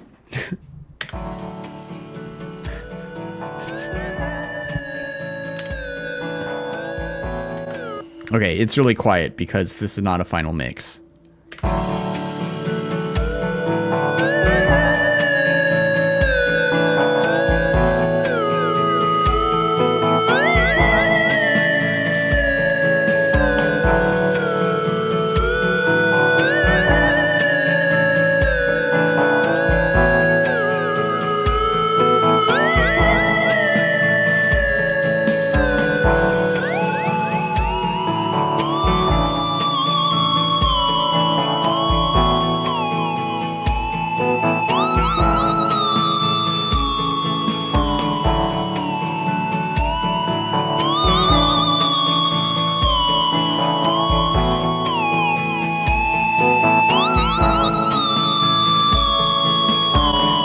I think it's pretty fucking cool. Also, by the way, I forgot to mention this here. You get this, right? It pitches up an octave. And actually, there's a pitch knob on the mini Logue. And so it's actually at the lowest position, which is 1 octave down when it starts. So it's 1 octave down, and then when it gets to this point, I just twist the knob, which is difficult because it can go, it's basically a 3 octave knob. It has -1 octave, at octave, +1 octave, right? So it's very easy to twist it too far or twist it not enough and then leave the synth out of tune. And I think you can kind of hear that. Like when I twist it really fast, but it's not fully in tune. So then I kind of like gently nudge it into tune. So you get this fast shift up to the octave, but it's not quite there, and then it tunes itself. So you could kind of hear it there. But anyways, I love having hardware synths for this because I could just like do these kind of performances on it. It does take a little bit of practice for me. I've probably had to do like 3 different recordings of this, but still, like my point is, first of all, I just like to show off the stuff that I'm working on, but also, I know that you have the Micro Freak, Mini Freak, what is it called? I don't remember. The Arturia synth. It's got hardware knobs, man. Take advantage of that. This is like, yeah, you get automation. You can have automation lanes and all that stuff with VSTs. I've done that for a long fucking time. I've done that for most of my fucking music career. But let me tell you, it is soul sucking. And if there's any point in time where I can say I can get away with not automating this parameter, I will fucking take that opportunity. By having it just all laid out in front of you for you to twist and tweak and turn at any point during the recording is so much more fulfilling and so much more fun to do than having to just soullessly just fucking with your mouse dragging little anchor points and then adjusting the curve to make sure that the curve of the automation lane sounds natural. I'd be doing hundreds of takes. Oof. Yeah, well, the nice thing is, since it's synth that can be controlled through MIDI, is I can let the MIDI track, you can see here, this green track is the actual MIDI output that's going to the synth. So the synth itself is just being played through MIDI itself. But as for the actual like modulation of the cutoff filter and the vibrato that's being added, that's me performing that. I am waggling the little, as you joked, the whammy bar, the synth whammy bar. I'm waggling the synth whammy bar there and twisting the cutoff filter. And then also, you know, midway through, I also twist the pitch knob to shift it up an octave as well. Thing is, VSTs are kind of new for me. It's been hardware all the way up to this album, so it's almost kind of the opposite of my situation. The one thing is I definitely I like having the hardware synth and having the hardware knobs there, but if you have a MIDI controller, you could technically make any of those software synths have those same kind of controls. Most synths do this. Like if we go to, I don't know, let me just add in a synth real quick. Let's add in, how about generate? I really like generate. And so we have the frequency here, and this is the frequency cutoff basically. And so if you want to modulate it like any hardware synth without having to use automation lanes, is you can, oh, maybe I don't know how to do it. Okay, let's use a synth I know how to use. Can you do it in massive? I think you can do it in massive. So we'll set the filter to just a low pass filter cutoff, and then you can just right click MIDI learn right there. There we go. MIDI learn. So now MIDI learn is on. I need to set this up to record MIDI input. So we'll set the MIDI to my key lab. And then if I just twist this knob here, There we go. Now you can see that the knob on the screen right here will twist when I twist the knob on my keyboard, right? Wow, look at that. It's almost like a real synth. So, hardware is like using a guitar. VST is there's positive and negatives. I mean, the thing is also like the other thing is when I'm modulating parameters on the synth, I can only modulate as many parameters as I have hands, which means 2. Maybe I can do some sort of funky thing with like outstretching a finger, but I could basically like, I don't know, it would be awkward and weird. Maybe with skill I could make it, but let's basically say in general 2 is the maximum. With automation lanes, you can modulate as many parameters as there are parameters to modulate and patience that you have. It's soul sucking. I don't like sitting there like, gently nudging anchor points with my mouse and adjusting, curves to get a natural feel to it. Use your toes, dog. Which knob? What do you mean which knob? The cutoff knob right here that I... this one, right? You see it twisting, right? I can also do that on my keyboard, right? Uh-oh. Wait. What happened? What? Did it MIDI unlearn it? MIDI learn. Do it. There it is. It's going. So you can always just, most synths have that feature. I'm sure it's in generate too. I don't know why. Typically you just right click on the parameter and just say MIDI learn. And maybe it kind of turns yellow when you do that. Maybe you just need to, oh, but it's, yeah. Wait, let me turn off massive. It turns yellow when you right click it. Maybe you don't even need to. No? I don't know.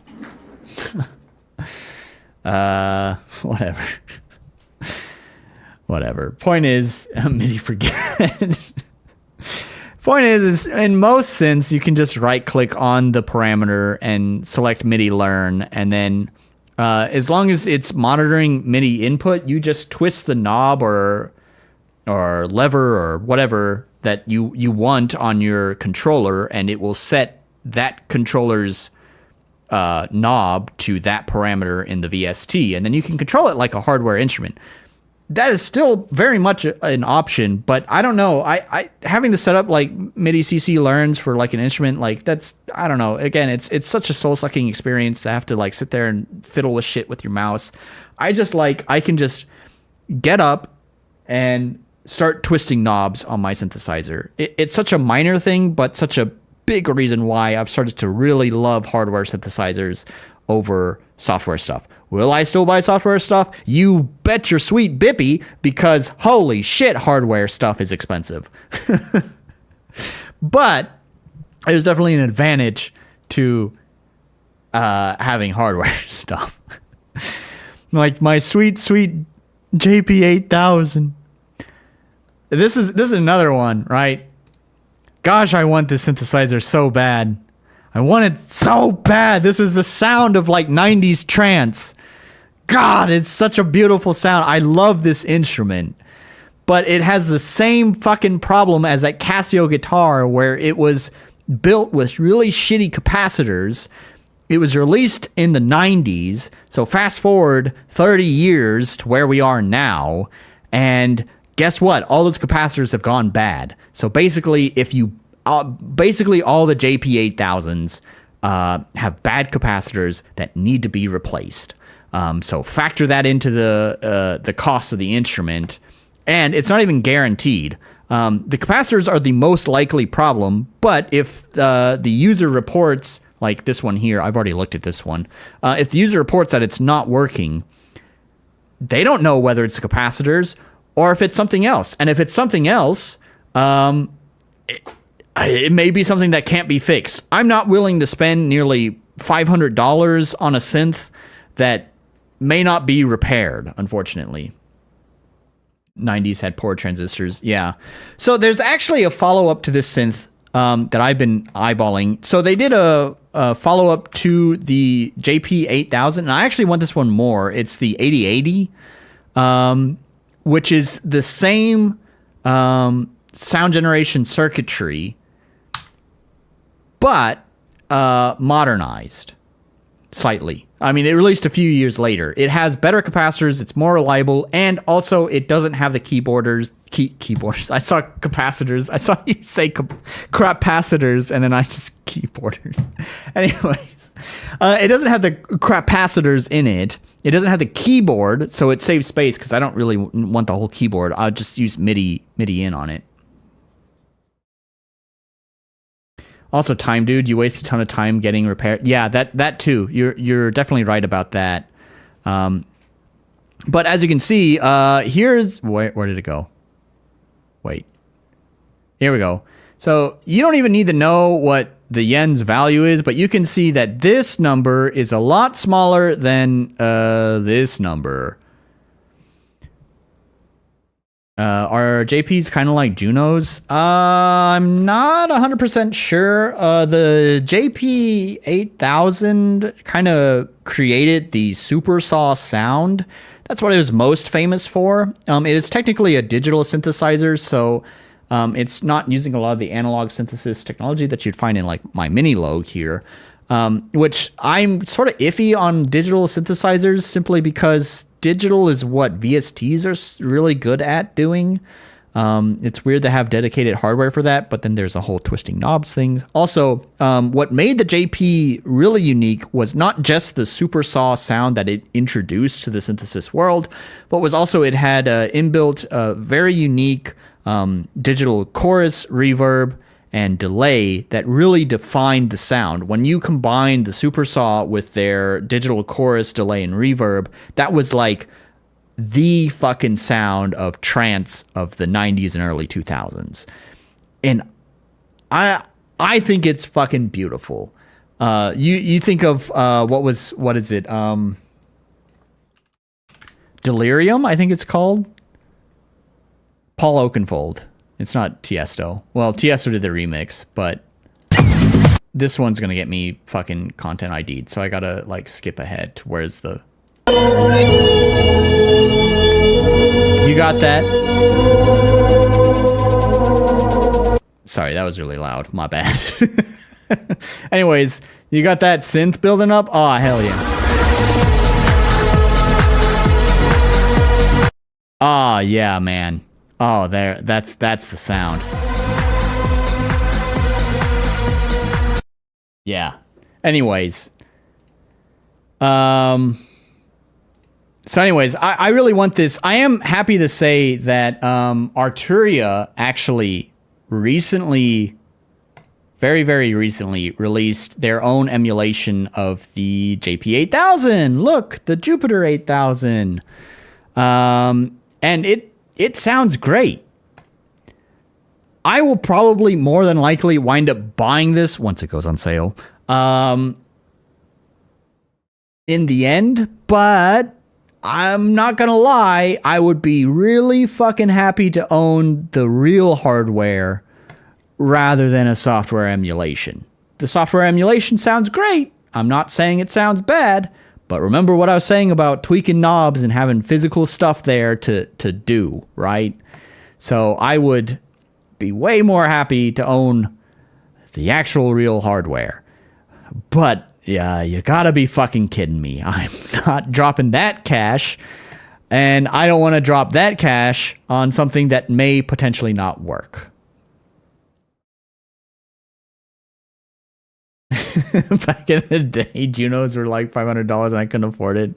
Now shit's like $5K and I still can't afford it. Yeah, fucking musical instruments, man. They only appreciate.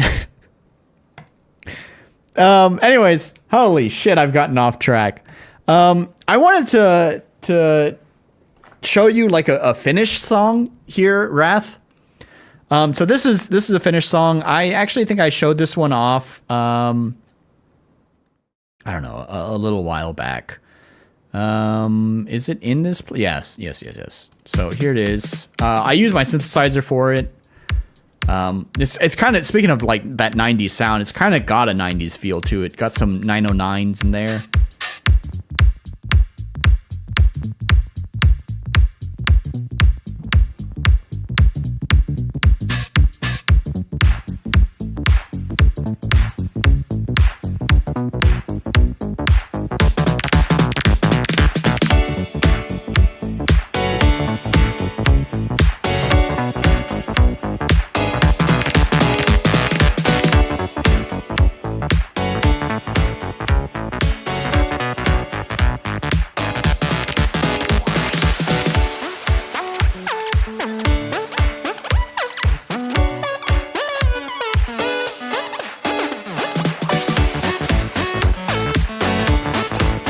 Drum machine goodness. Dude, I love my 808s and 909s. I'd love to have original hardware, but speaking of shit that's appreciated, instruments that have appreciated, fuck me. They did make re-releases.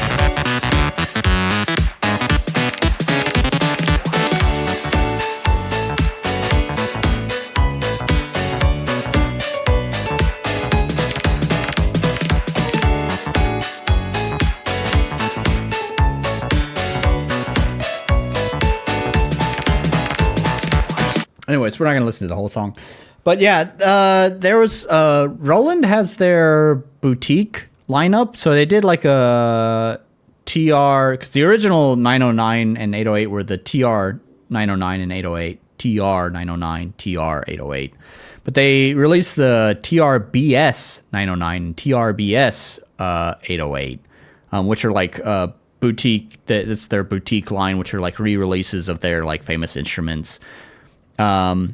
So yeah, I mean, I would probably be happy with owning a TRBS 909 or 808 because I definitely use 909s and 808s a fuck ton in my music. So, but original hardware always has that legacy that that's the musician flex, right? The BS version. Yeah, exactly. So what I wanted to do here is I just played you that song because it's finished, right? And so I wanted to bring it up here and kind of show you exactly like how this looks, like my song with its stereo space and all of that stuff. So I'll put all of the monitor tools here at the end. Just like when we were listening to your music. I don't know why apparently, is it picking up something recording? I don't know.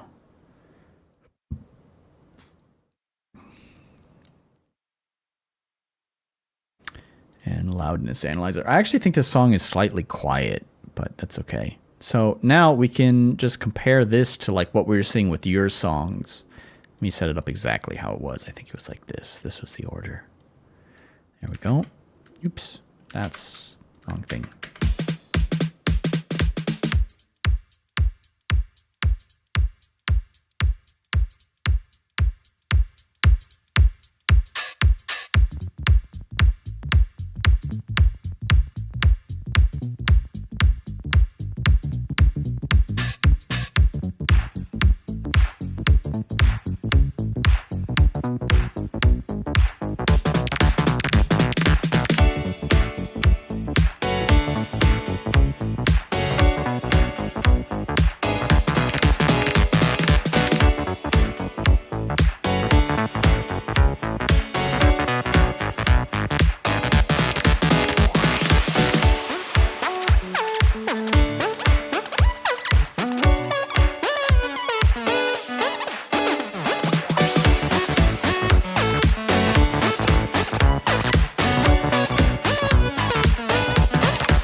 You are correct. I don't have face punching guitar and shouty echo guy, but the point was more to kind of look at how everything's been balanced out here.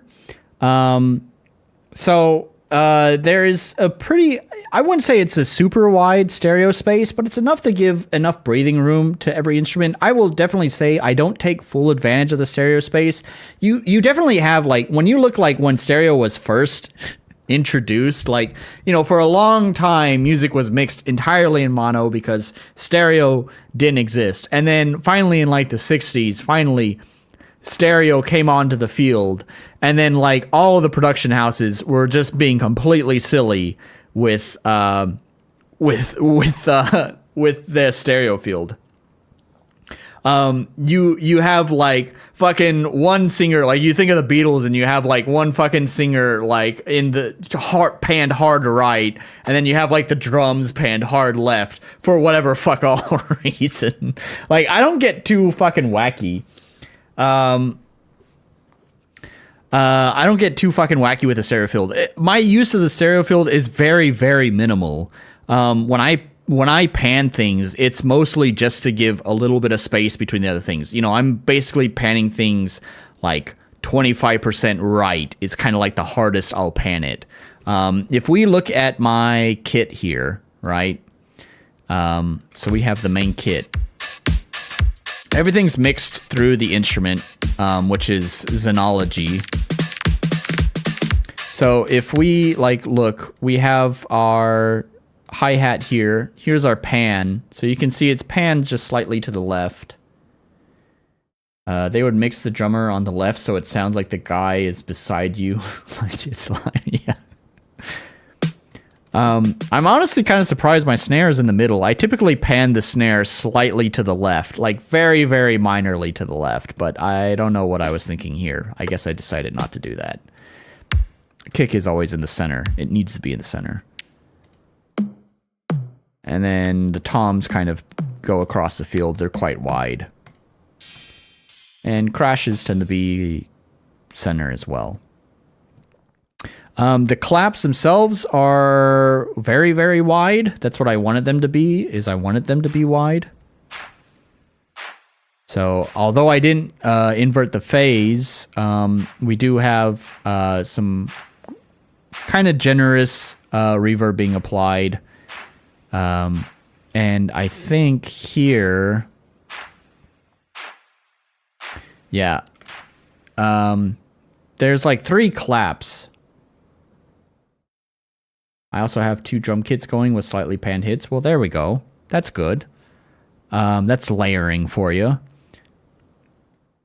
I never pan bass stuff. That's good. Typically, as I already mentioned, is typically, you know, your bass stuff generally needs to be center anyways.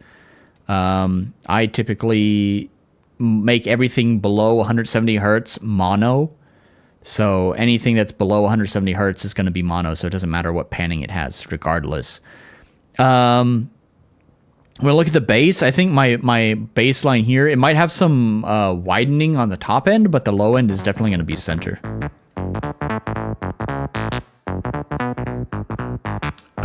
No, I think it's entirely mono. All of the stereo width is being added by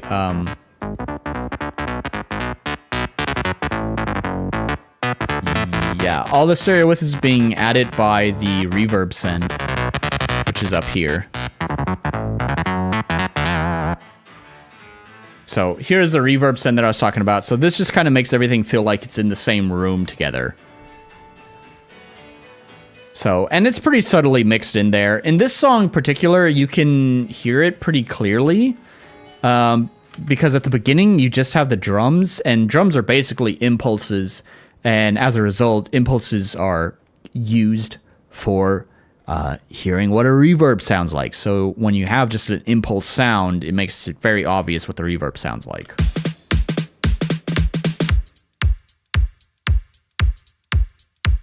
Right, so you can kind of hear some gentle tails on that. So you have the reverb send there, and you can look here like routing. It has receives from every track here. So we have the disco piano, the 1, 2, 3 squares, Almost In It, art pads, Trid A bass, and drum mix. All of that stuff is being sent to the verb send, and we have reverb. And then after that, I kind of EQ the reverb because the reverby bass is going to really muddy up the mix. And then also I even apply a -2 gain to it as well because, again, it's just supposed to be subtle. It's just the gentle glue to kind of put everything together. It's I understand your fear of it. It's very easy to fuck this up. Subtlety is the art of the verb send.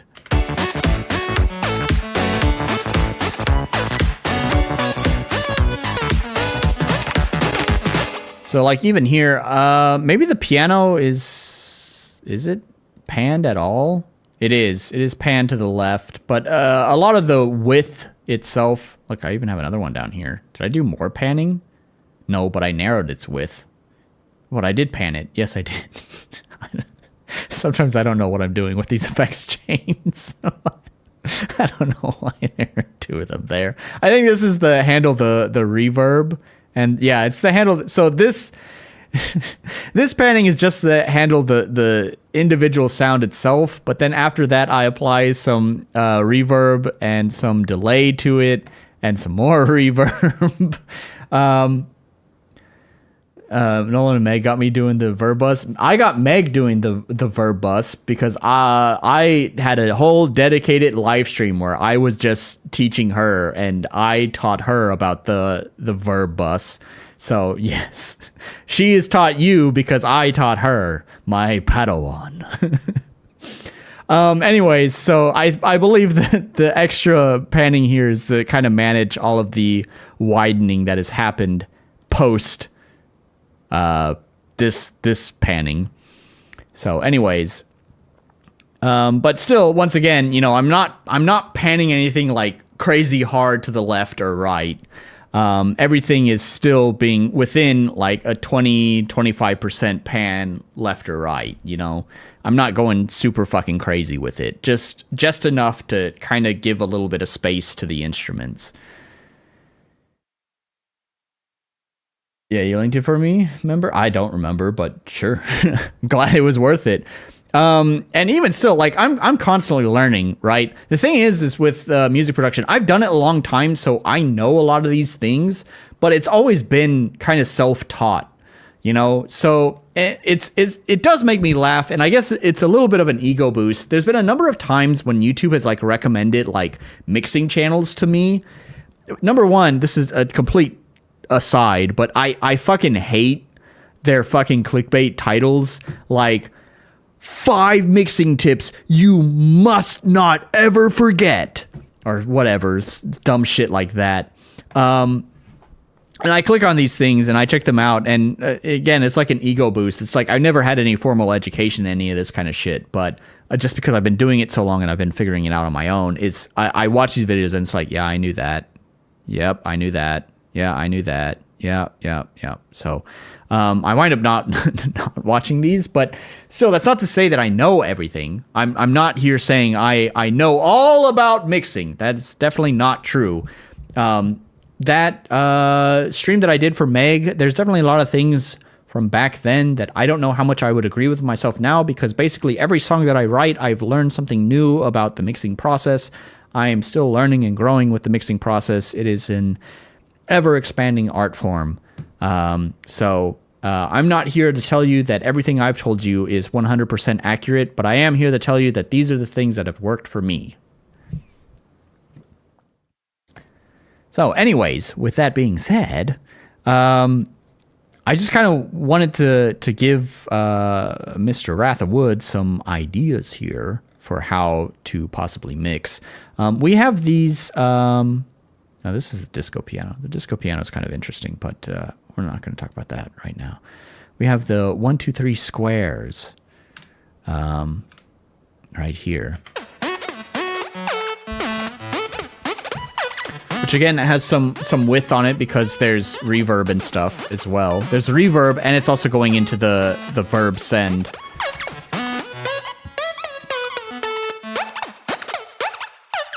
I think refractions here also, because refractions basically takes the input signal and then like modulates it, like pitches it up and down or whatever. Nah, man, it opened up some concept for me. Recommend it. Oh yeah, for sure. Sorry, I don't mean to disparage it. What I am saying is I do definitely think there's good information in there. 100%. There's good information in there that I definitely think people should watch and learn from. However, I will also say that not everything in there I agree with today, because I have learned more since then. So, my chiptunes are a mix cleaner. My guitar shit is just dirtier in general. Fair enough.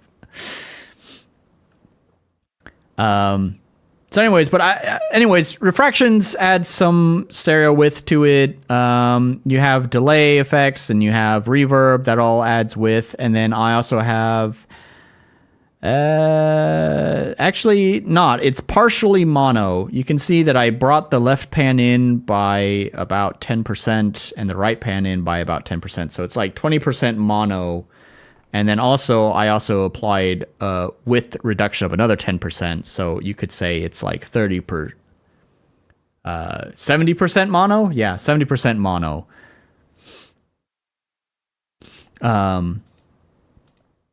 But this also is kind of making the lead, right?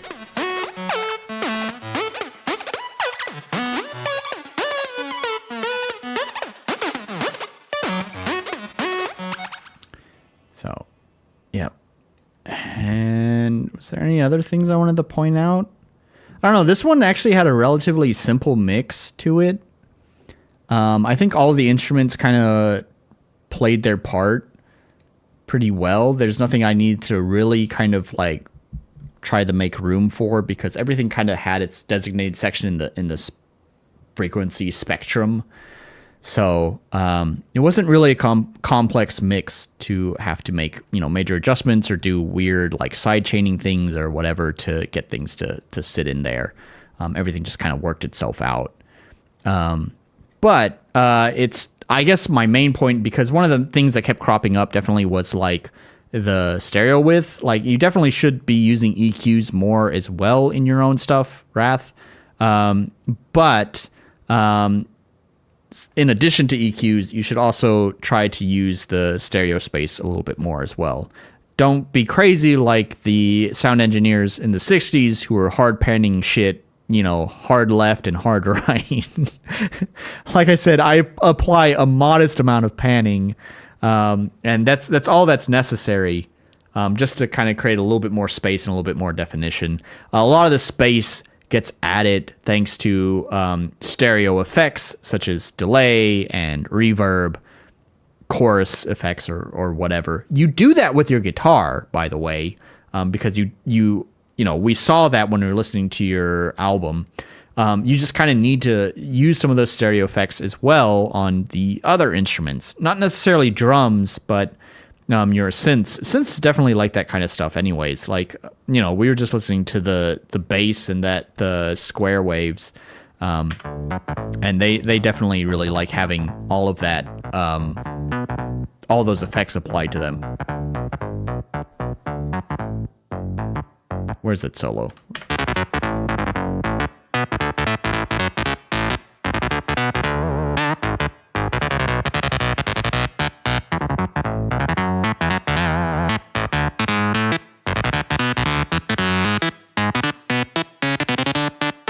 Which, by the way, that whole thing, obviously the MIDI was just, was programmed.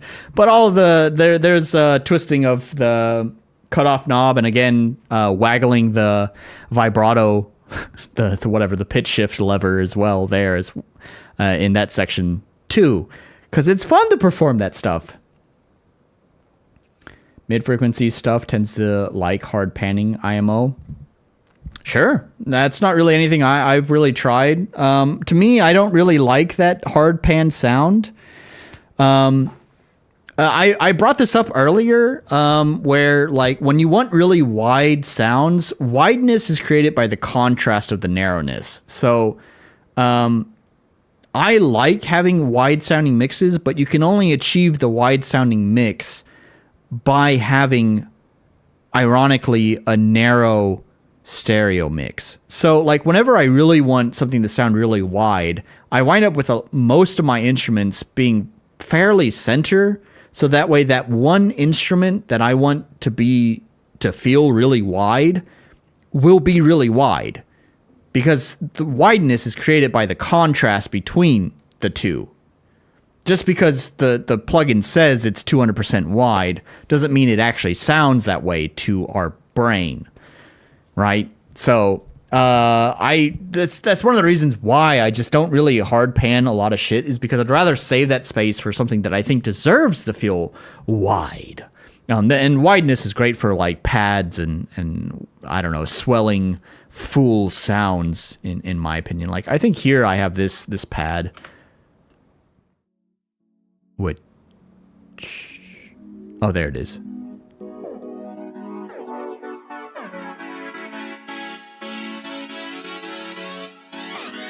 Which actually I don't even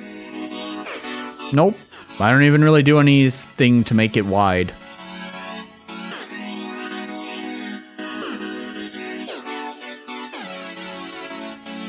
Might have been fun to invert the phase. Yeah.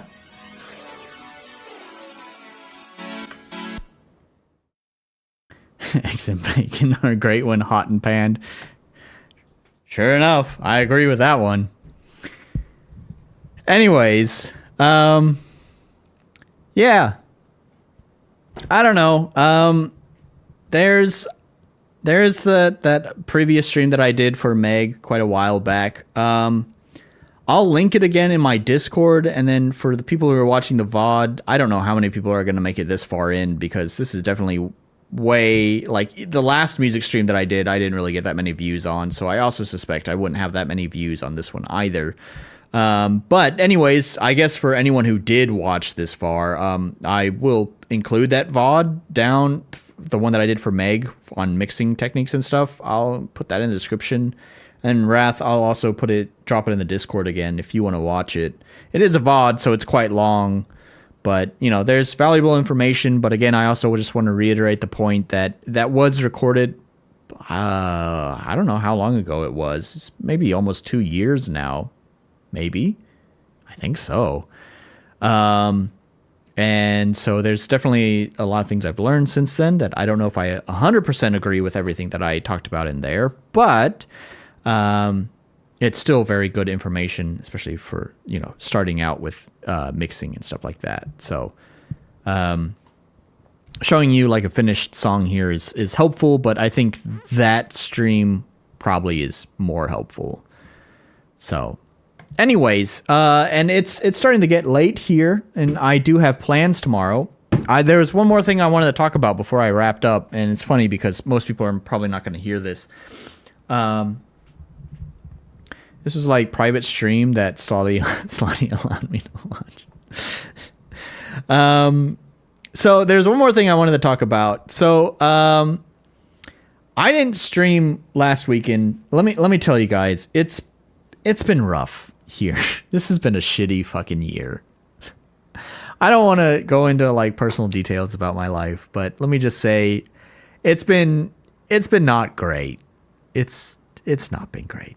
That's for sure.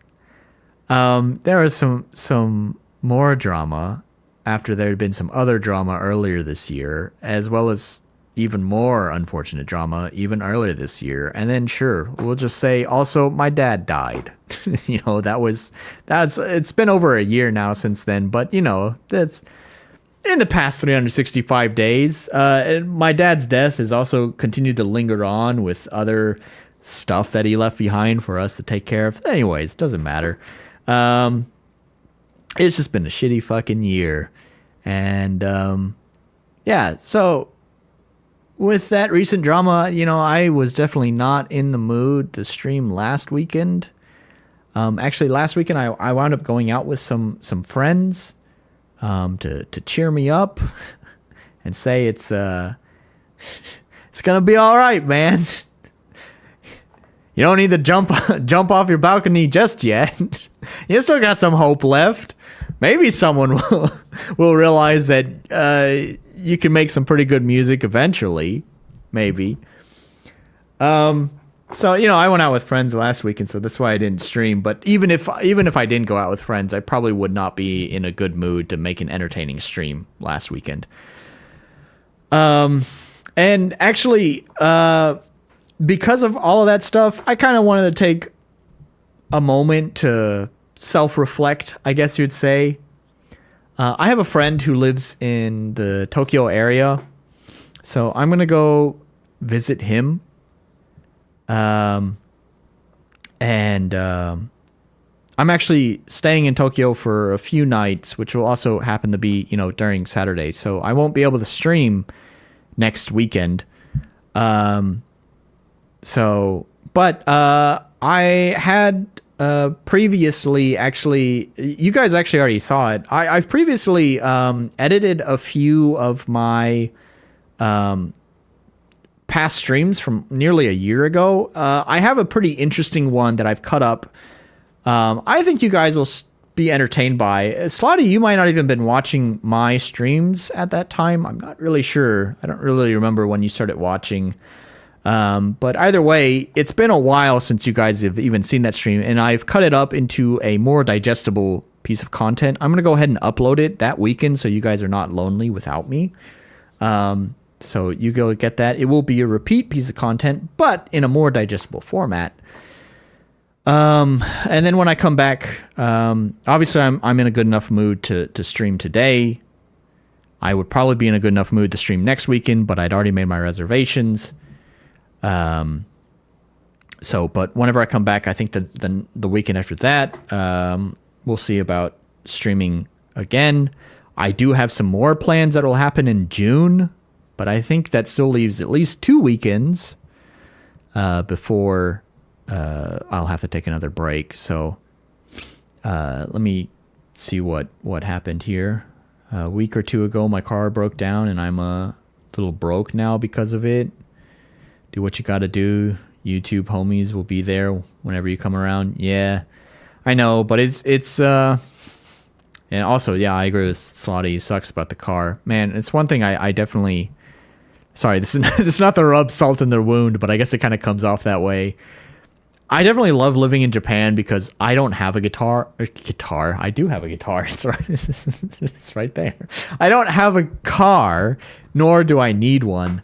I had a lot of car troubles back when I lived in America, and it's unfortunate that you basically need a car to live in America. I'm so thankful to live in a country where I don't need a car and I can get around just fine. So anyways, well, I'm glad I bought your album, as you already know, but also to inform the other people, I actually paid for his album. So I paid for his album. Glad I could at least pay a little bit, give you a little something. I know it's not a lot. It's a pretty small amount. So, but I remember when I lived back in America, I had a 3000 GT, a Mitsubishi 3000 GT. If you're not aware, the 3000 GT was produced like during an awkward time where Mitsubishi Motors was being purchased by Dodge Chrysler. And so what happened was, I don't know, something weird happened where like the drivetrain was like all Mitsubishi made, but then the engine itself was like a Dodge engine. It had way too much fucking torque for the entire drivetrain, and so the car would literally tear itself apart. And every time you rev the engine, it would just destroy itself just a tiny little bit. And it's pretty common for 3000 GTs at around like the 120,000 mile mark to just shit the fucking bed because it can't take the torque of the fucking engine anymore. And that's what happened to mine. And then I took it to this car shop, and they were a bunch of fucking shitheads who they're like, well, we replaced the transmission. And then it's like, cool. And then I got in the car, and it was not functioning at all. And they're like, yeah, there are some electrical problems. And I was like, motherfucker, those electrical problems were not there when I gave you the fucking car to fix, so that's your fucking fault. Bro, man, it sucked. I replaced the whole fucking drivetrain in that car, which was expensive. And then I had to replace the whole fucking electrical system in that car, which was expensive. By the time I had paid for everything, I had wound up paying for that car's, like, I had paid that car's value like twice over in repairs. Moral of the story is don't get expensive sports cars from the 90s. Actually, I think the moral story of this whole stream is don't buy junk from the 90s. Everyone was on fucking drugs during the 90s. Every capacitor is bad. Every fucking engine is bad. Just don't buy shit from the 90s. If only I didn't need the car I need. I understand. I totally get it. Like, you have to in America. I know. Eventually, I did get rid of that 3000 GT. I had a Ford Fusion because I had a good paying job, but then I lost that good paying job, and I could no longer make payments on my brand new Ford Fusion, which wound up getting taken away from me because I couldn't make payments on it anymore. And then at that point, I was so dead ass broke, I wound up buying a bike. And let me tell you, America is not the fucking country to have to ride a bike in. And I lived out in the fucking country too. So, like, biking anywhere was an exercise. Let's put it that way.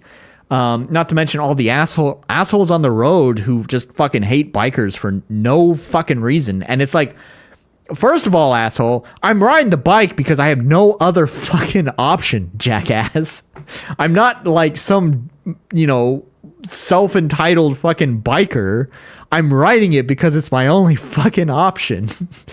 But then second of all, yeah, it's just like America's not fucking equipped for that kind of shit. You get these roads that are not at all paid for biking. There's no bike lanes or anything like that. Man, I know. And the distances apart from everything is so great. Fucking America is just so fucking designed poorly. And you can't really truly appreciate that until you've like lived in a country where you can walk to the most of the places that you need to go, and if you can't walk to the places you need to go, you have fucking public transportation that will take you there. I have reliable bus service, I have reliable train service, and I have high-speed railway. When I go to Tokyo, I'm going to be taking a high-speed train. I'll take a regular train to the high-speed railway terminal, and then I'll hop on the high-speed train and dash on over to Tokyo for like an affordable price. I'm like I said, I'm not trying to rub salt in the wounds. I feel you. I've been there. America sucks. You need the car. You have to have the car. But cars are such fucking money pits. They are the most expensive fucking bullshit ever. I just don't know why people love their cars so much in America. Everything is so far away, but has McDonald's on everybody. Exactly. So anyways, but yeah, glad I could purchase the album. I know, like when I released my album, every purchase mattered to me. It was always a boost to the ego.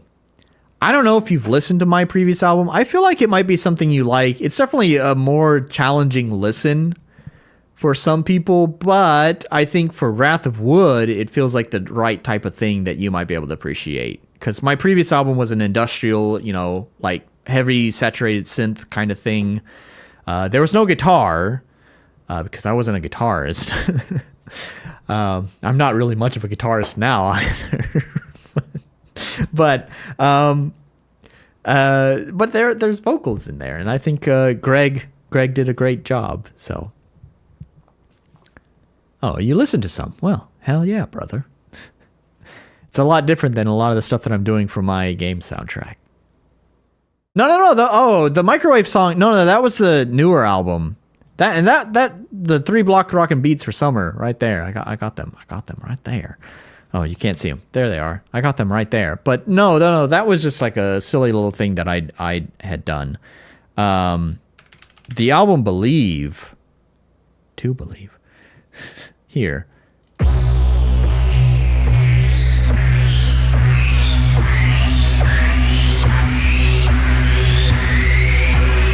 we got the heavy synths, but let's just skip to... I like this one, but we're going to skip ahead a little bit because it's got a long intro.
Yeah, it's pretty fucking cool shit.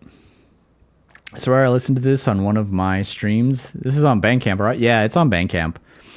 And I think it might... I don't really know. I don't keep up with DistroKid because they want monthly payments, and I don't want to pay monthly for for this album. It doesn't get that many listens. It's not worth the cost. So I don't know. It might still be available on like streaming services like Spotify and stuff. The one thing is believe I marked as a cover of a song because I guess technically it is, but it's such a far departure from the original song. It's kind of like, is it really a cover or is it just a tribute to the song?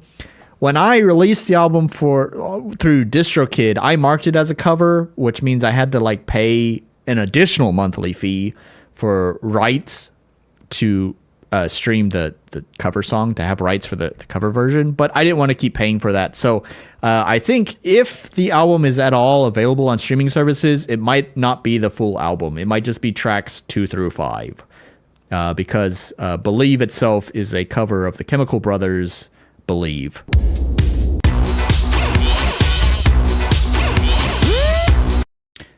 Yeah. DistroKid may or may not be a scam. I know. Now I know.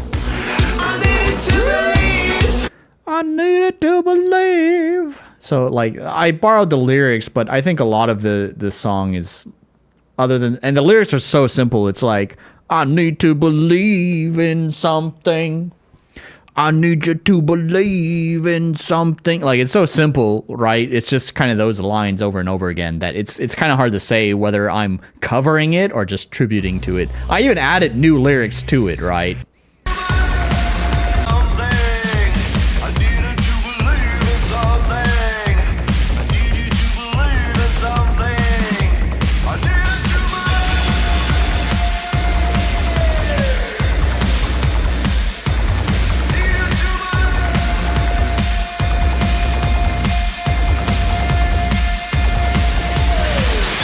So, anyways. All right, well. I'm definitely sorry to hear about your car. You know, to the basically nobody who's made it this far in the VOD, but Slotty, since you're here, I did actually link Wrath's album in the description now. That is there now. So, Slotty, you could even click it right now at this instant. You can go to that link and you can buy Wrath's album now. Help a homie out. He needs his car fixed. Let's get that brother some money. And one thing you keep in mind, there are fees. When you buy the album, Bandcamp takes a fee and PayPal will take a fee. So if you want to buy it at $5, remember, he's not getting $5. He's probably getting something like $3 out of that. So if you really want to help a homie out, pay a little bit more. He set up the option to pay a little bit more. So add a little bit more to account for the fact that Bandcamp and PayPal are going to take fees out of whatever you pay.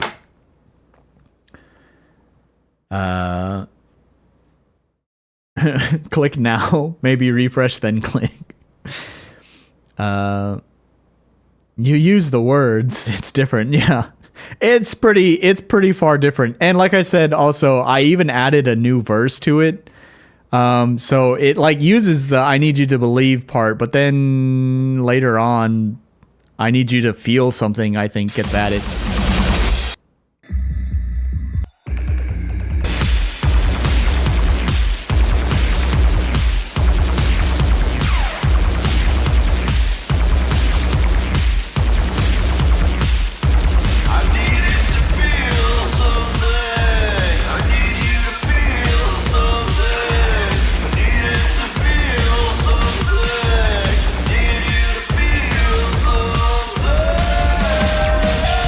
Yeah. Original lyrics. Mastery. So anyways, but yeah. Yeah. But no, don't make it pay a little more or not. Just pay a little more, you know? You got to consider the fact that Bandcamp and PayPal are going to take some fees out of that price.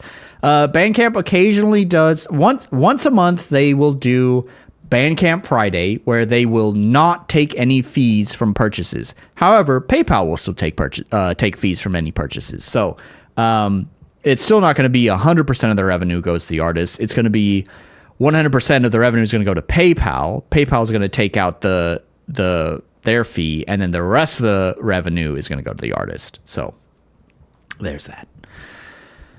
Anyways, I got to wrap up. I got shit to do tomorrow. And as a reminder, I'm not going to be streaming next weekend, but I will go ahead and post the stream highlight from last year. I think it's one of the more interesting ones of the few videos that I've edited down. So hopefully you guys enjoy it. It's also one of the longer ones. I think it's like 40 minutes, but the original VOD itself was like 3 hours. So chopping it down to 40 minutes, I think is pretty good. So it's interesting. It's fun. So, I won't see you guys next weekend, but thank you so much for joining. Wrath of Wood, thank you for all of the wonderful music. I hope you will continue to perfect your art, and see you in the next one. Bye!